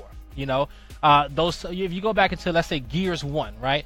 You look at the most dominant teams there. You got 2. You got Insanes and you got Infinity as well. You know, for the most part, Infinity was considered that the most dominant. You know, those were those guys. But Infinity lost a bunch of times. They still lost a few events. You know, they wasn't as dominant from the beginning of the season to the end of the season. You know, it took them a while to get hot before they won 4 events in a row. Right. You know, but even after that, they still didn't win the championship that year. The Insanes won it. So it's like, all right, you know, they were good and they were that dominant at that time, but they were still beatable. This OpTicGaming team is like, as I analyze all these matches, as I watch all of them, it's like, they're not beatable. Are they really beatable? You know, is consistently? No. I think that's a scary thing, right? I just hope next time they lose an event, they don't drop nobody. Okay, because they've only lost one event. They dropped Lava after that event. You know, but you know, crazy. Of course, so the past 7 major championships, they've won 6. I don't really count the New York regional. I'm just talking majors here. Yeah, but it truly is an astonishing run. And if you're new to Gears Esports, let's now take some time to learn more about OpTicGaming. For Season 2, I really want to see the scene grow, and I think that's going to be up to the players and developers. Us as players, we need to bring out more content. We need to actually attract other people into our game. Once we step it up, I think the rest will just flow. For Ghost Gaming, I feel like a lot of their success comes from their ability to win gunfights, and I feel like they lack teamwork. If anyone that they're playing against is like hitting as many shots as they are, I don't think that they're gonna win as dominantly as they think they should be winning.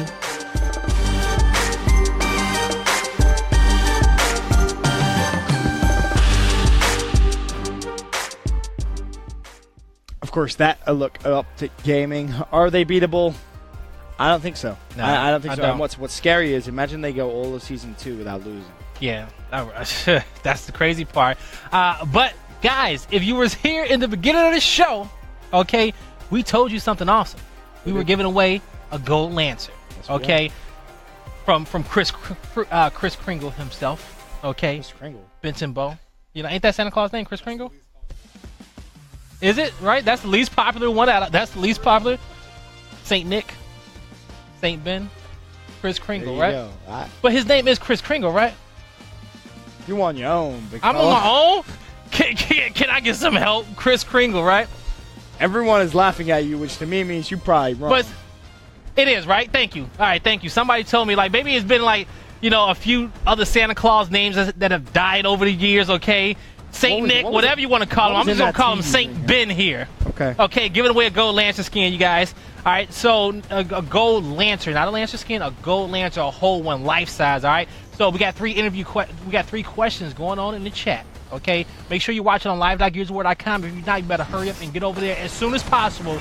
There's 3 questions, a question about Ben, a question about me, and a question about Gears Fight Night. You get all 3 right, all right? Your name's going to go in a raffle, and we're going to pick a winner. All right, so that's going to start now, guys.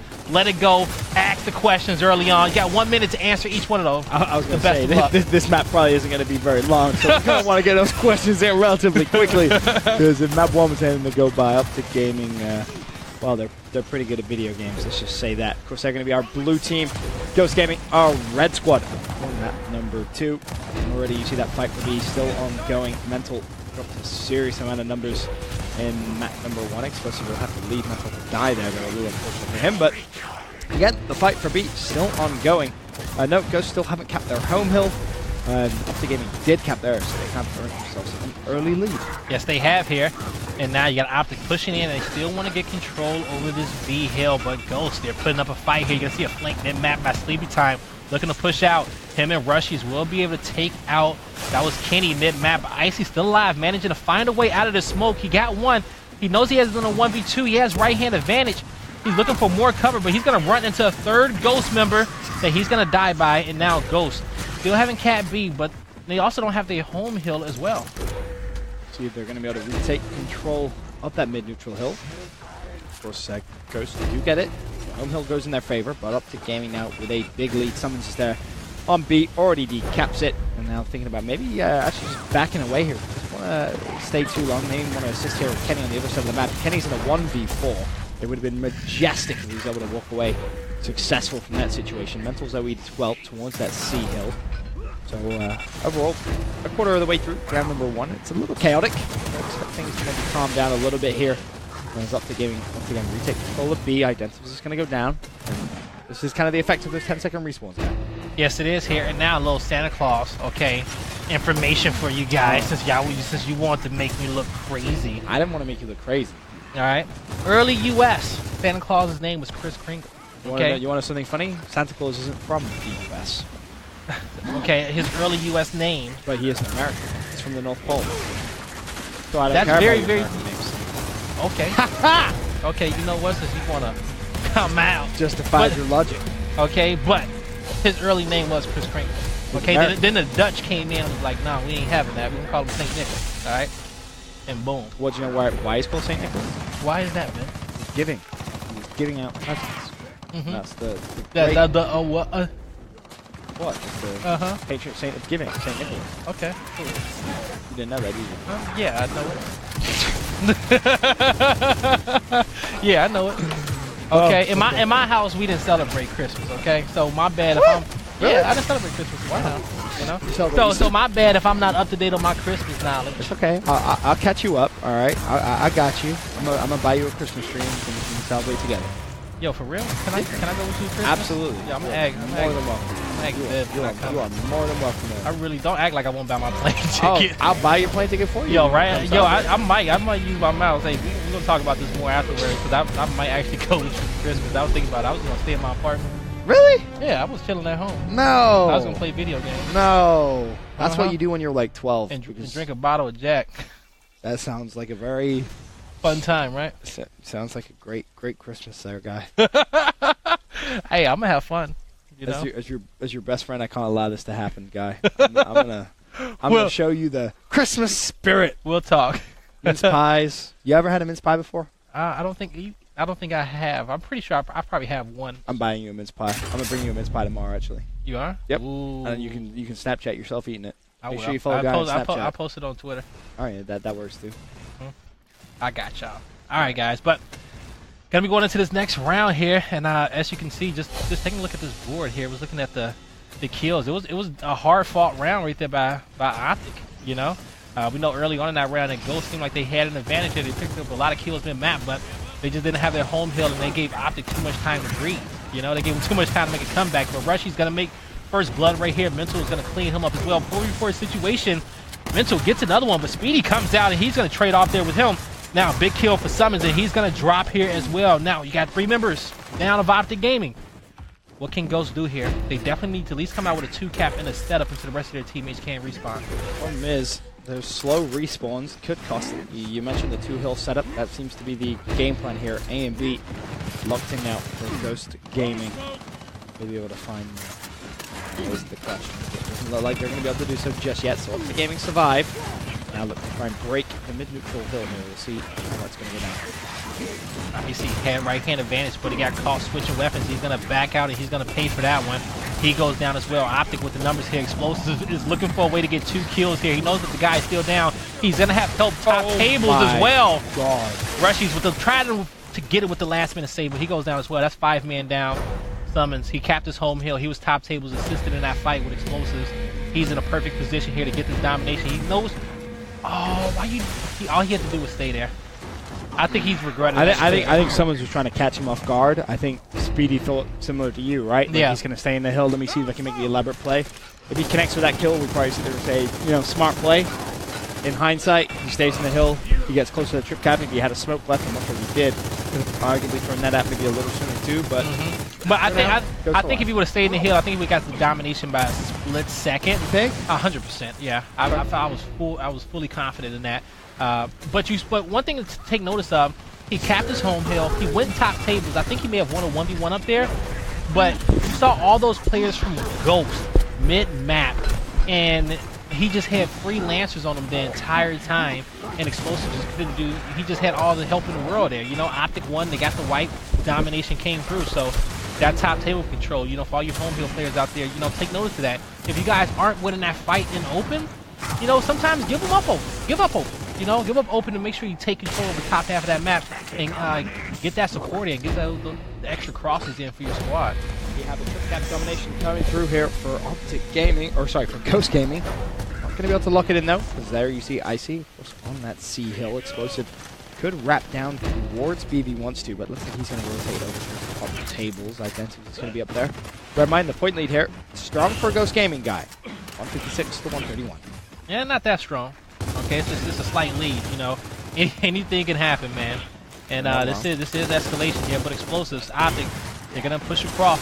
They want to control statue. They want to control top tables as well. This home street.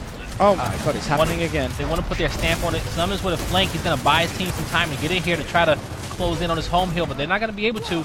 But Icy, even with his teammates down, he's gonna go in here and go for the fight, push in here and try to get it. Just trying to get that chunk before Dennis was able to get that meat shield, and he's going to pay for it to go down. Now Ghost Gaming pushing in for this domination. Nobody from Optic in the position, but Summons going to be patient there, but he was not able to get in the hill in time. Ghost Gaming takes round number 2. Yeah, much better round there from Ghost, too. I feel like towards the end they made the right decisions, not the wrong decisions, and it shows. Really well played from them to close that one out. But even so, there was a moment where you thought if everything went right for OpTicGaming, if the pieces fell in the right order, they could have maybe stolen round 2 away from Ghost. Maybe could have, and they would have won that round, but they lost it for 2 different reasons on part of Summons, right? Summons, he got out of that hill, and You know, Summon's the pro player, not me, but maybe his timing, maybe he knew that he couldn't cap that hill, so he says, hey, you guys, I can't get it. I'm just going to give it up and, you know, go for this fight here, see if he can get to me. And then at the end there, he just wasn't able to touch that hill to reset it to the rest of his teammates. Got it there for them to defend their home hill as well. So, but hey, GhostGaming, they get the second round here. They get the second round here in round number 2 in their second round of the entire series as well. No, third. Is it third? But they went 7-2 in map 1? Yeah, 7-2 in map 1, okay. Yeah.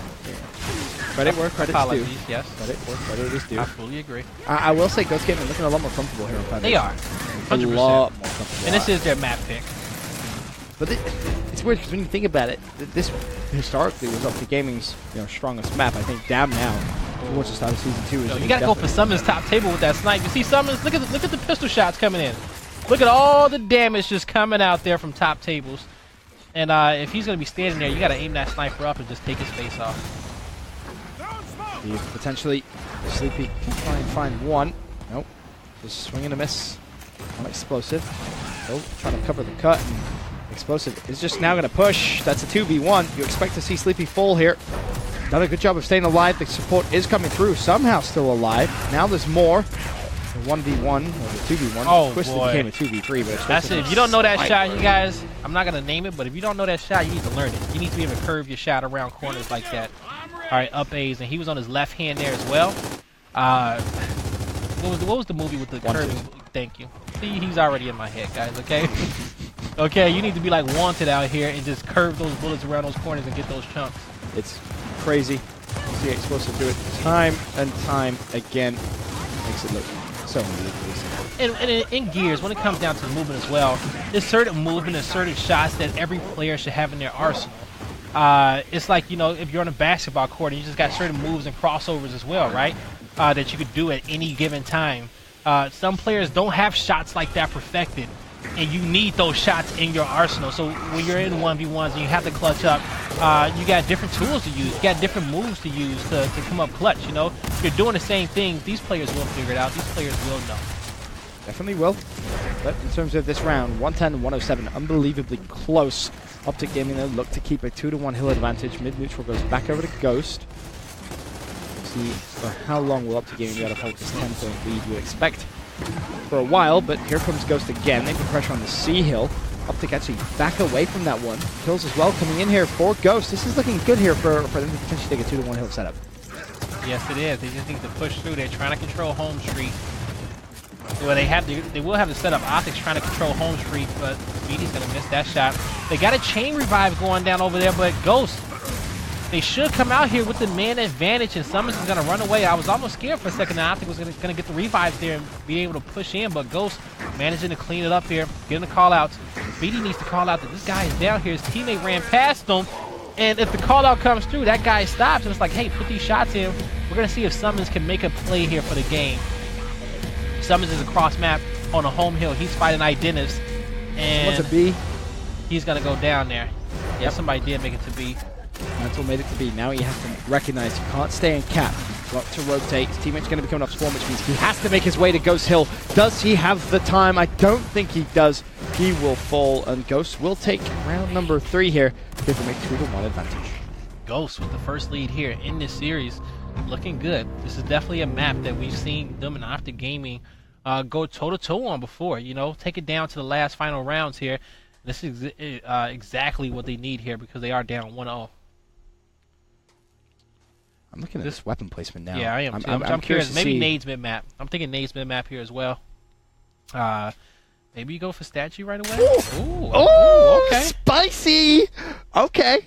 All right. I see you, OpTicGaming. I see you. All right.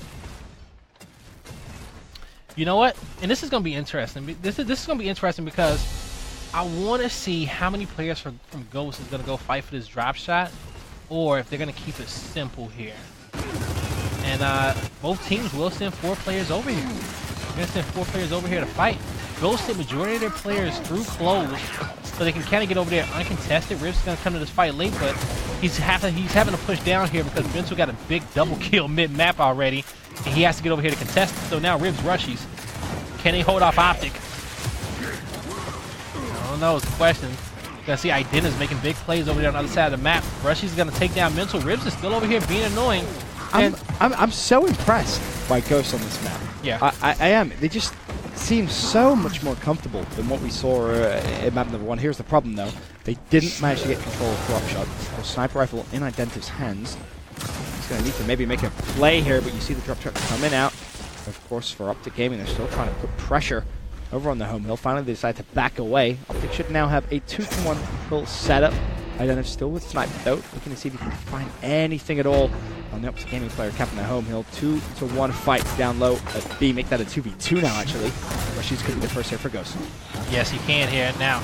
Looking to get in, taking a lot of damage. Can he get a kill? Not able to. Optic putting the pressure on Ghost. Gonna pick up a big double kill here. They got a last-minute savior, but that was sleepy time. He's gonna drop as well. That's 3 down. The rest of the Ghost members looking to push top tables, but they also have to defend their home hill at the same time. Now, and they got one member trying to approach it. That's Kenny. Ribs on defense. He has a 1v2. Rushy's off the spawn. He's going to opt to shoot first, but they will get behind Ribs. He manages to get the down, but gets out strafed there by Mental. Now, Kenny once again over towards the A hill. Pressure coming through. So, not C hill neutral now. In fact, actually, OpTicGaming the only squad making points. B should be good to go back up towards Ghost, and you see Optic, they don't want to give away the pressure on home hill. Still 2 players looking to try and take control of Ghost Gaming's home. They will be able to do so. B, there is a fight currently going on down there. Unfortunately for Ribs, he'll have to fight another day. Sleepy dies over at mid-neutral. This should be it. Identives is not going to roll to the hill in time. And now we have ourselves a tied game once again. Curious to see what's going to happen here on his weapon placement, especially with the drop shot down. You know, Optic, they get the drop shot down. Even though they didn't get it right away, you know, they still managed to get this into a round win. So now, right here, this is a nade position. You know, this is a nade position here. You know, I wouldn't be surprised if they put Boom down there as well, to be honest with you. That's actually something that can happen, because this is like close quarters areas, right? You're coming into 18 and 20-second respawn rounds. Whoever wins this fight will get control over both of these power weapons. Boom wouldn't be a bad call-out. I was going to ask you, what are you... Oh, see, okay. There we go. There we go. Okay. I see you. 18 seconds, we got boom and drop. I was going to ask you, what would your thoughts on shock grenades be when you have drop shot at statue? You think that could be something that you could utilize well? Nah, not really. Because, you know, those shot grenades are only going to be useful in dual spots, right? Where you can pick them up easily. I'm not going to fight a whole team fight for those shot grenades. You know, of course, yeah, 1v1, sure. But one is the shot grenades are going to get you no kills, and they're only good for zoning. So in close quarter maps like Reclaim, when you're trying to fight a fight in that bowl, or you're trying to get somebody down and trap people, where you can really zone them and force them to do what you want, that's when those shot grenades are going to be useful. I'm trying to think of another good map for shocks as well. Maybe I was gonna say maybe Dam on Plat. That's a slight one, but not really. The only time did Explosive just grab boom and drop? Yeah, he did. Yeah, sorry, I just realized that he's trolling. He's holding 2 right now. He's holding for the whole squad. He's packing heat. Oh, that's a lot of heat. That's what everyone said. Oh well, never mind. There goes the heat. But he did. Well, how many kills did he get? He is gonna give him a drop shot. Better a drop shot than a boom shot. I think he may have been out of booms. He's got 1 drop in the chamber, which we can see here. We'll see if they can use this to get into that B hill. Ribs, of course, the player with drop shot in hand. So he's down low towards B. So already puts 1 kill on the board. Ribs, is he going to stay up? Yes, he will. Identity, of course, in support. All right. As well. So Optic has a good lead. Oh, is he going to catch him? Oh, he dropped it just a little bit short. But good lead there. Good lead. I like the lead there. He knew exactly where Kenny was going. Just a little bit further, he would have got that kill. Now Ghost is pushing this B hill. Optic, they're going to have 3 members here. Ghost a man down, and they did have a man down at the same time. They're going to get that revive on Speedy and back out, looking for reinforcements here as well. 4 members of Optic around the area of this B hill. Now they're going to even the odds, possibly. They're going to get taken down now, but the kills are being traded off here for both teams. Can they get in here and get the B hill? You see Optic, they have such a big lead, but Ghost is getting pinched here on this team. Yep. Summons still putting down the shots from afar, but unfortunately for him, Sleepy is going to come in on the flank. Gets an easy down. Should be good to clean up Summons, and now with 3 players dead for OpTicGaming, surely Ghost can start to push over towards that A hill. Unfortunately, though, it will be explosive there, trying to buy time for Icy. Icy comes in on the flank. They have to shut down Sleepy. They will do as well. And of course, the lead has been reduced rather drastically, but it really has been, and that's good effort there by Ghost. You know, they got in there, they fought for that neutral hill, nope. they brought those points back. New boom in Speedy's hands here. That's why the fight's going on up top. But the drop shot is over there as well. But then you saw how close that boom was. Speedy got it in transition. I like it, but I like that boom as well. You know, secure the other power weapon. It is a member of Optic still in the area. Speedy, don't waste that boom over there. On summons, this is where you want to put it at. And both are going to shoot booms and drops. Not using resources good there. Just a little miscommunication, but they can still definitely get the lead in domination here. 2 drop shots in the hand of Ribs. Not able to connect with that one. Explosive. He's going to push them both out here, and he's still alive. That's all 3 drops. You can't have big power weapons like that on top of that hill and one player force you off of it. Wow.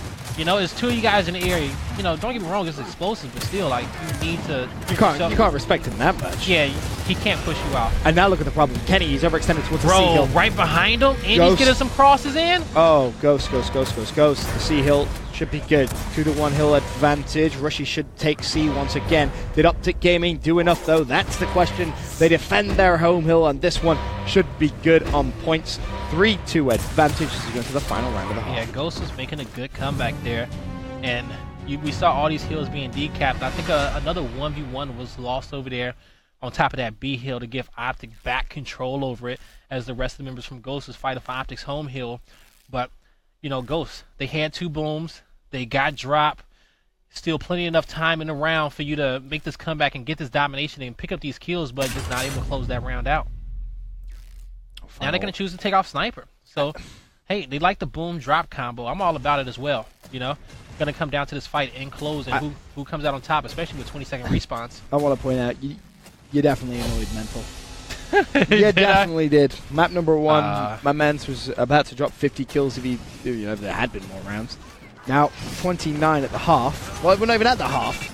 Yeah, we're not. 29 kills going into round 6. And that's a big number right there. That's a real big number, guy. There's people in the world that can't count that high.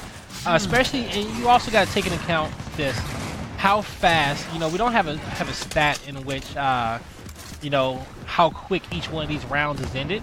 But Optic, when they win rounds, they end them pretty quickly.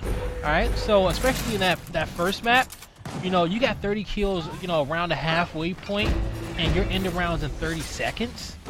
You know, even if you're averaging out 5 kills over 6 rounds, those big kills. Here's what scares me. Ghost in a 20-second respawn round have boom and drop. They managed to get all 5 players down. As long as IC doesn't go crazy here, this is another round. Yeah. Okay, good. They do close that one out. All right, so we're all tied up. 3-3 at the half. And I guess the question I have for you is, did drop and boom work out in Ghost's favor there, do you think? Or was that still too close to call? You know, Optic still stole one of those. They didn't steal one of the rounds. They earned that round, but they still got round number 5, right? Mm-hmm. Ghost was hoping, of course, you know, they're hoping to win every round after that. But it's still even the odds. But it was good. I think it was still good in their favor because they won these opening initials. Both of those rounds, they got control of both power weapons, but they only won one of them. And that was a 20-second respawn round. So that's good because they got the faith in their front spawns of winning those fights enclosed and getting that transition over there and holding off the push of statue. So they're winning the fights.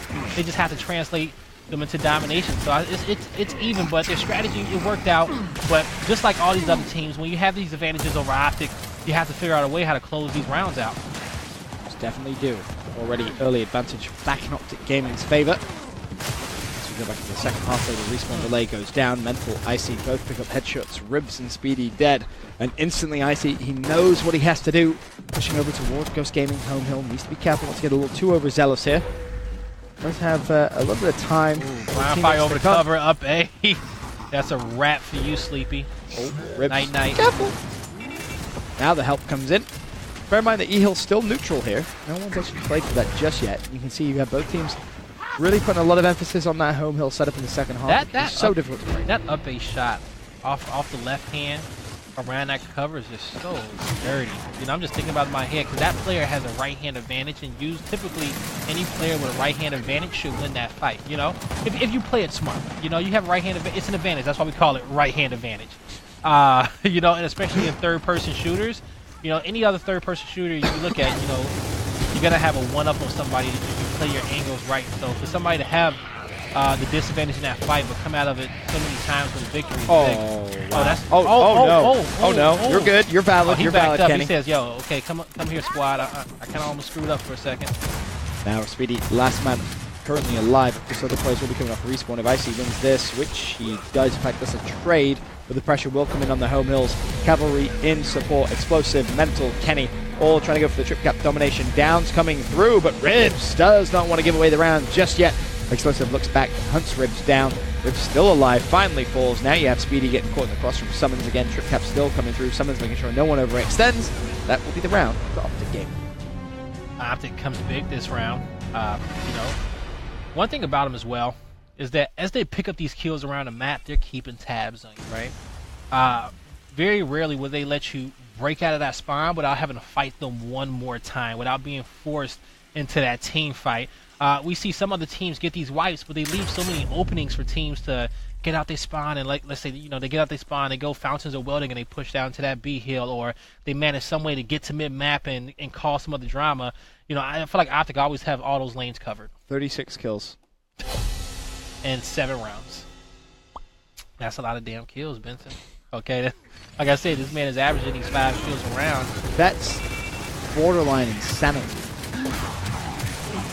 Like, that's good stuff there, Bao. That's definitely good stuff. That's why he was your season 1 MVP. Especially if this goes the distance as well. You can only imagine how many he has. Could be 50 plus. Definitely can. He should be 50 plus. Well, that's what you want to see out of him, you know. And I'll call him out any time of the week if he has a a subpar performance. You know, like I felt like he did at Dallas at times. But you know, he's came back into this matchup. So here's the question: was it subpar from him, or was it everyone else stepped up and there was just less kills on the map? You think? I think it was. I think he was losing some fights in which he normally does not lose. You know, I think in some situations that we always see him kind of clutch up and get out of, he wasn't. You know. And what's crazy is they still win. Yeah, they did. And like I said, that's a big ups to Summons and Kenny. Both of them had great games, and which is good. You know. And hey, you know, not to really hawk on the mental like that and really give him negative criticism, but. You know, it's okay for him to have a bad event. Right. You know what I'm saying? It's okay. Like, you can have a bad event and your team picks up the slack. That's a beautiful thing. You know? That's a great thing. Nobody's perfect. And you still win? You know how many players have... You know how many players every event is a bad event for them? If you think about it, like how many players have a bad event every single event? Yeah, you want to throw him under the bus here, guy? We're gonna start calling names? I'm not calling out names. I'm just speaking in general. You know? Okay. All right. You want to write down one of those names for me, guys, so I know what you're thinking. No, I'm not thinking of any right now. Oh, you definitely think. I'm thinking of some names. So well, you what? I can give you the pen and the paper. We can go over it. OpTicGaming still 4-3 up. They 2-1 hill advantage as well. This is looking good here, but you see Ribs. First one, line of attack. OpTicGaming's home hill. I'll have identity and support. It's a 2v2 now. Make that a 3v2 in their favor, but Ribs has already gone down. The revive should come up. In fact, no. What just happened? Summons just flew through, picked up a double out of absolute nowhere. It's like pulling a rabbit out of a hat. Summons finds kills. So simple. Trip cap domination. No, I see. That's your teammate. No. It doesn't even matter. Trip cap domination comes through, and I feel like I just watched a magic show. Yo, Summons came huge right there. Big double kill out of him, and he's going to be sitting nice at the top of the leaderboard with 15 kills, but he's getting a lot of points from those caps. You know, like a lot of caps coming through, but, you know, right there, those type of plays that you want to see him make. It's sleepy time. They're going to put this boom mid-map again, and I like this. Now, here's one thing I like more about this. They did this now at 5-3, not 6-3. Yeah. The last couple of, well, in map number 1, I should say, they only really did it at the very end. Yeah, and that's how I kind of felt in Damn, like early on. Early on with Damn, OpTicGaming to do it to you, and they'll put that boom on round 2. But by round 2, that boom shot would be down there in the pit, and it's like, all right, let's get to the real nitty-gritty fight that we're going to be fighting this whole map early on. And do that if you need to, and start, you know, trying to find ways into winning the fights and working around them and finding the chinks in their armor, you know, instead of waiting last minute. Identity now left in a 1v2. He will fall. Luckily enough for Ghost, there is not enough players from OpTicGaming still alive to close out this round. The mid-neutral hill will be capped. Curious to see how Icy plays this one from here, because you see F-Hill first up. We'll go over to Ghost. Icy just wants to hold that mid-neutral hill. Support comes through here. Has Boom. And see, this is what I love. You see, he's not overly eager to shoot it. Like, I feel like he's almost baiting. Yeah, right? yeah, he's baiting. He's making you nervous. What's he gonna do? He knows his teammate has a right hand advantage. Dennis is even trying to force the boom out, but that makes good boom players. It's like, yo, you don't have to shoot every boom to get meaningless kills. They're going to hold it, and they're going to keep the pressure on you. So right now, Ghost knows, like, hey, you know, we don't have boom. And note as well, he passes that up to Explosive, so Explosive can wrap back towards his home hill to defend any push. And like if they do get the kills, if they do get kills here, they can push up easily. Imagine Explosive gets it, and he trades it off to Kenny, and they just keep trading this boom shut off as they just rotate the map. I mean, if you're Explosive here, you do have license to potentially push. You have a lot of information. So right there, Kenny and I forgot who Kenny was fighting with. They saying, hey, you know what? We got control over cave. We're pushing through. Explosives is calling him and open. He's like, hey, you know, these guys are weak. They're pushing through. They're cleaning up. And now he's asking himself, okay, what's the best route for me to get in here and make sure they don't come through? They called out the straggler. Hey, one guy's trying to push our home hill. He's going to wait for it until this guy shows his face. He may not even shoot this boom, you know, because he knows this guy can't really do anything. And Summons there as well. Yeah. And Summons took the right angle. You know, Summons put himself in the Lancer position. Boom shot looking at you. Lancer's aiming down at your chest right there. There's not much you can do, and he understands it. He did get the call out that multiple people was pushing up, so he shot that for a multi-kill there. But, you know, right there, it's just using that boom shot smarter. It's various players that would have got that boom shot and shot those two boom shots a long time ago, you know? Oh, Explosive. He's full red. The support comes in from Mental, uses the boom perfectly. Rushy's last man alive, and this would surely be. And they held it long enough till the next boom came off the respawn, and they already got it, okay? You know, based off, they had two heals in their control. They used that boom shot to hold off right there, you know, keep their opponents, keep the 2-cap a lot longer, and then they transitioned it into getting the second one, using it at the right time, and then ending this round off. Just perfect. That's good For stuff. lack of a better word, it is perfect gameplay. It is. Which we don't get to say that often, so when we do, you know it's pretty damn good. It really was a good 2-cap right there, and that's a 2. That was a 2-cap in a later respawn round, but they knew exactly where Ghost was. Explosive was watching that mid map with the boom shot, you know. So it was like, hey, you know, it is what it is. He was watching it, making sure nobody can get past him in that situation, and Ghost did exactly what they wanted him to do. But folks, this is going to be 16-second respawn rounds, and we're going to see what happens. Now you got instants on the map and boom shot as well on board here with Rushy. So looking to get through. Good opening ice, good opening break there by Speed. He's going to pick up that kill. Boom shot in the hand of Explosives. They're going to get another one there. Ribs left alone. He's going to be in a 1v3, looking to take one, and he does get one, but he's going to turn back right away. Thought he may have had some players a little bit closer to him in that situation. Still no points on the board just yet. But now both teams will be even. Explosive's going to put himself in a position over here. Bottom B side, waiting for the rest of his team to come. He knows exactly where these GhostGaming members is. He's going to get a good back A. But he's going to be pinched here. Going to have some help here. They know exactly these GhostGaming members are overextended towards the home hill. Now, they're looking, all 5 members of Optic is here for the cleanup. You're going to have a flank come in from Rushies as well. Insins are going to miss. Trades happening right now. 4v4, 3v3 situation. Dennis trying to get away with the rest of the squad. He's going to get caught with a headshot back A right there.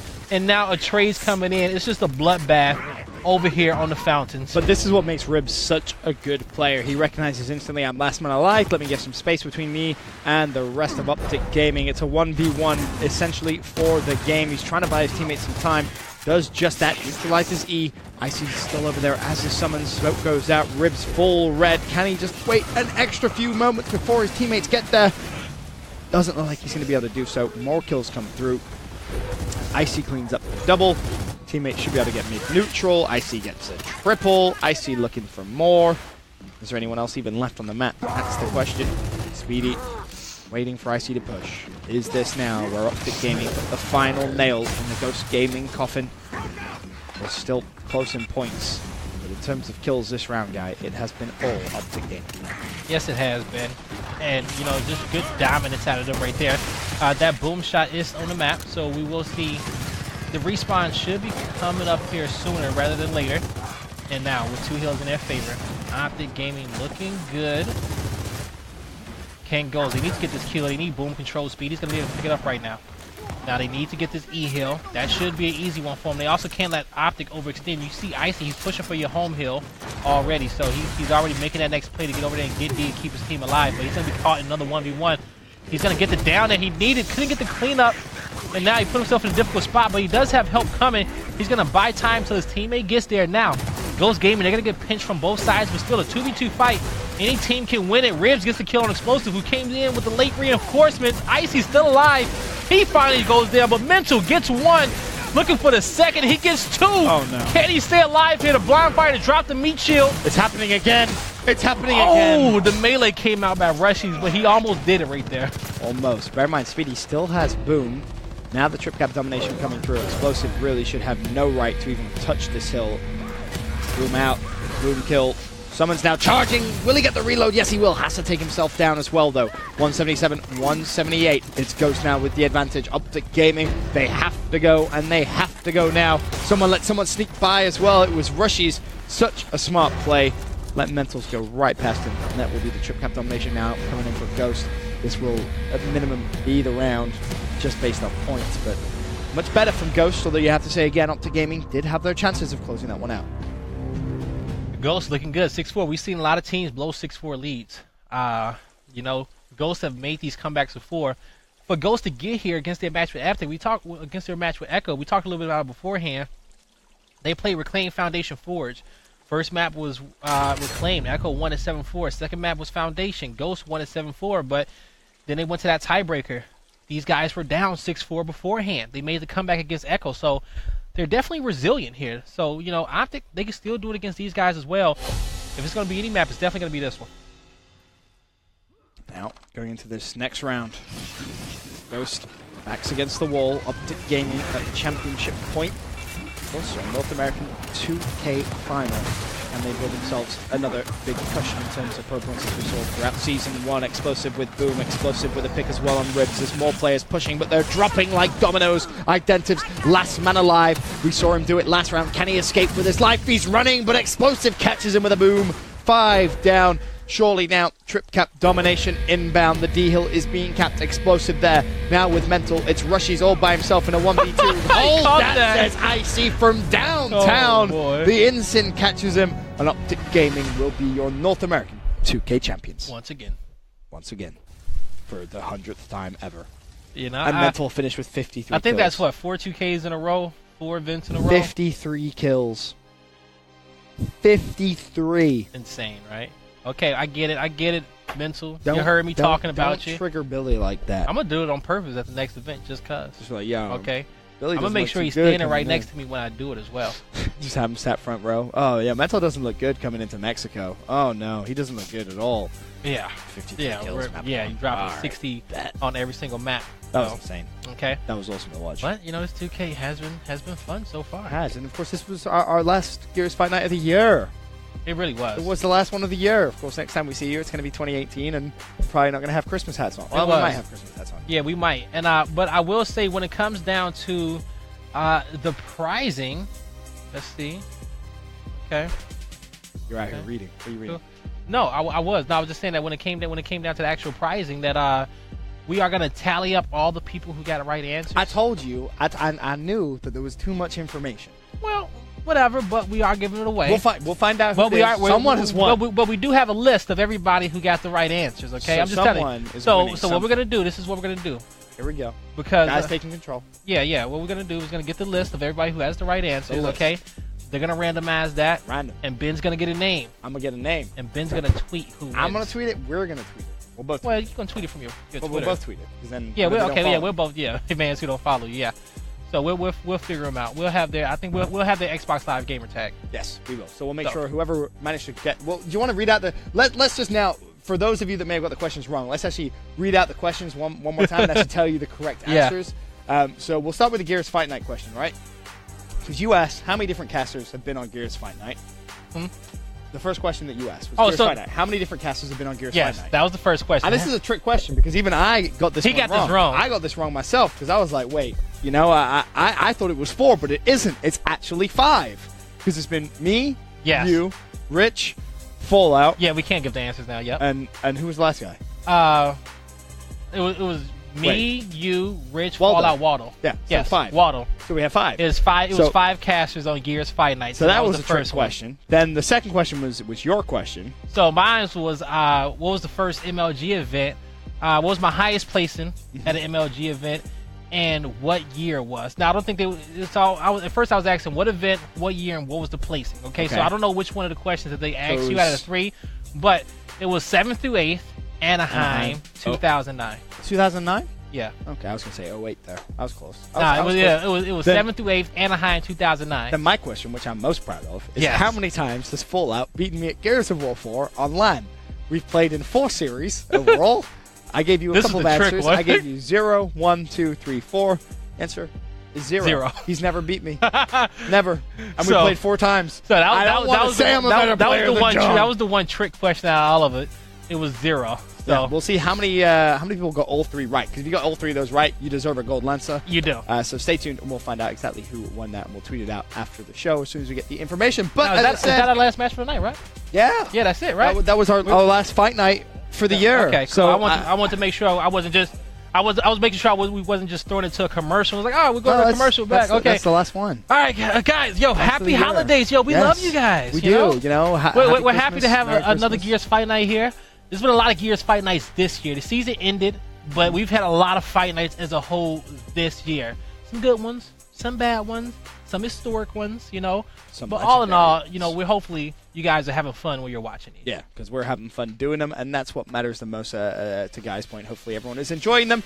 But as we said, that is the last Gears Fight Night of the year. It's been an emotional run, and it will continue next year as well. Excited for Mexico City as well, the next upcoming event in Season 2. But that is everything from myself and Guy.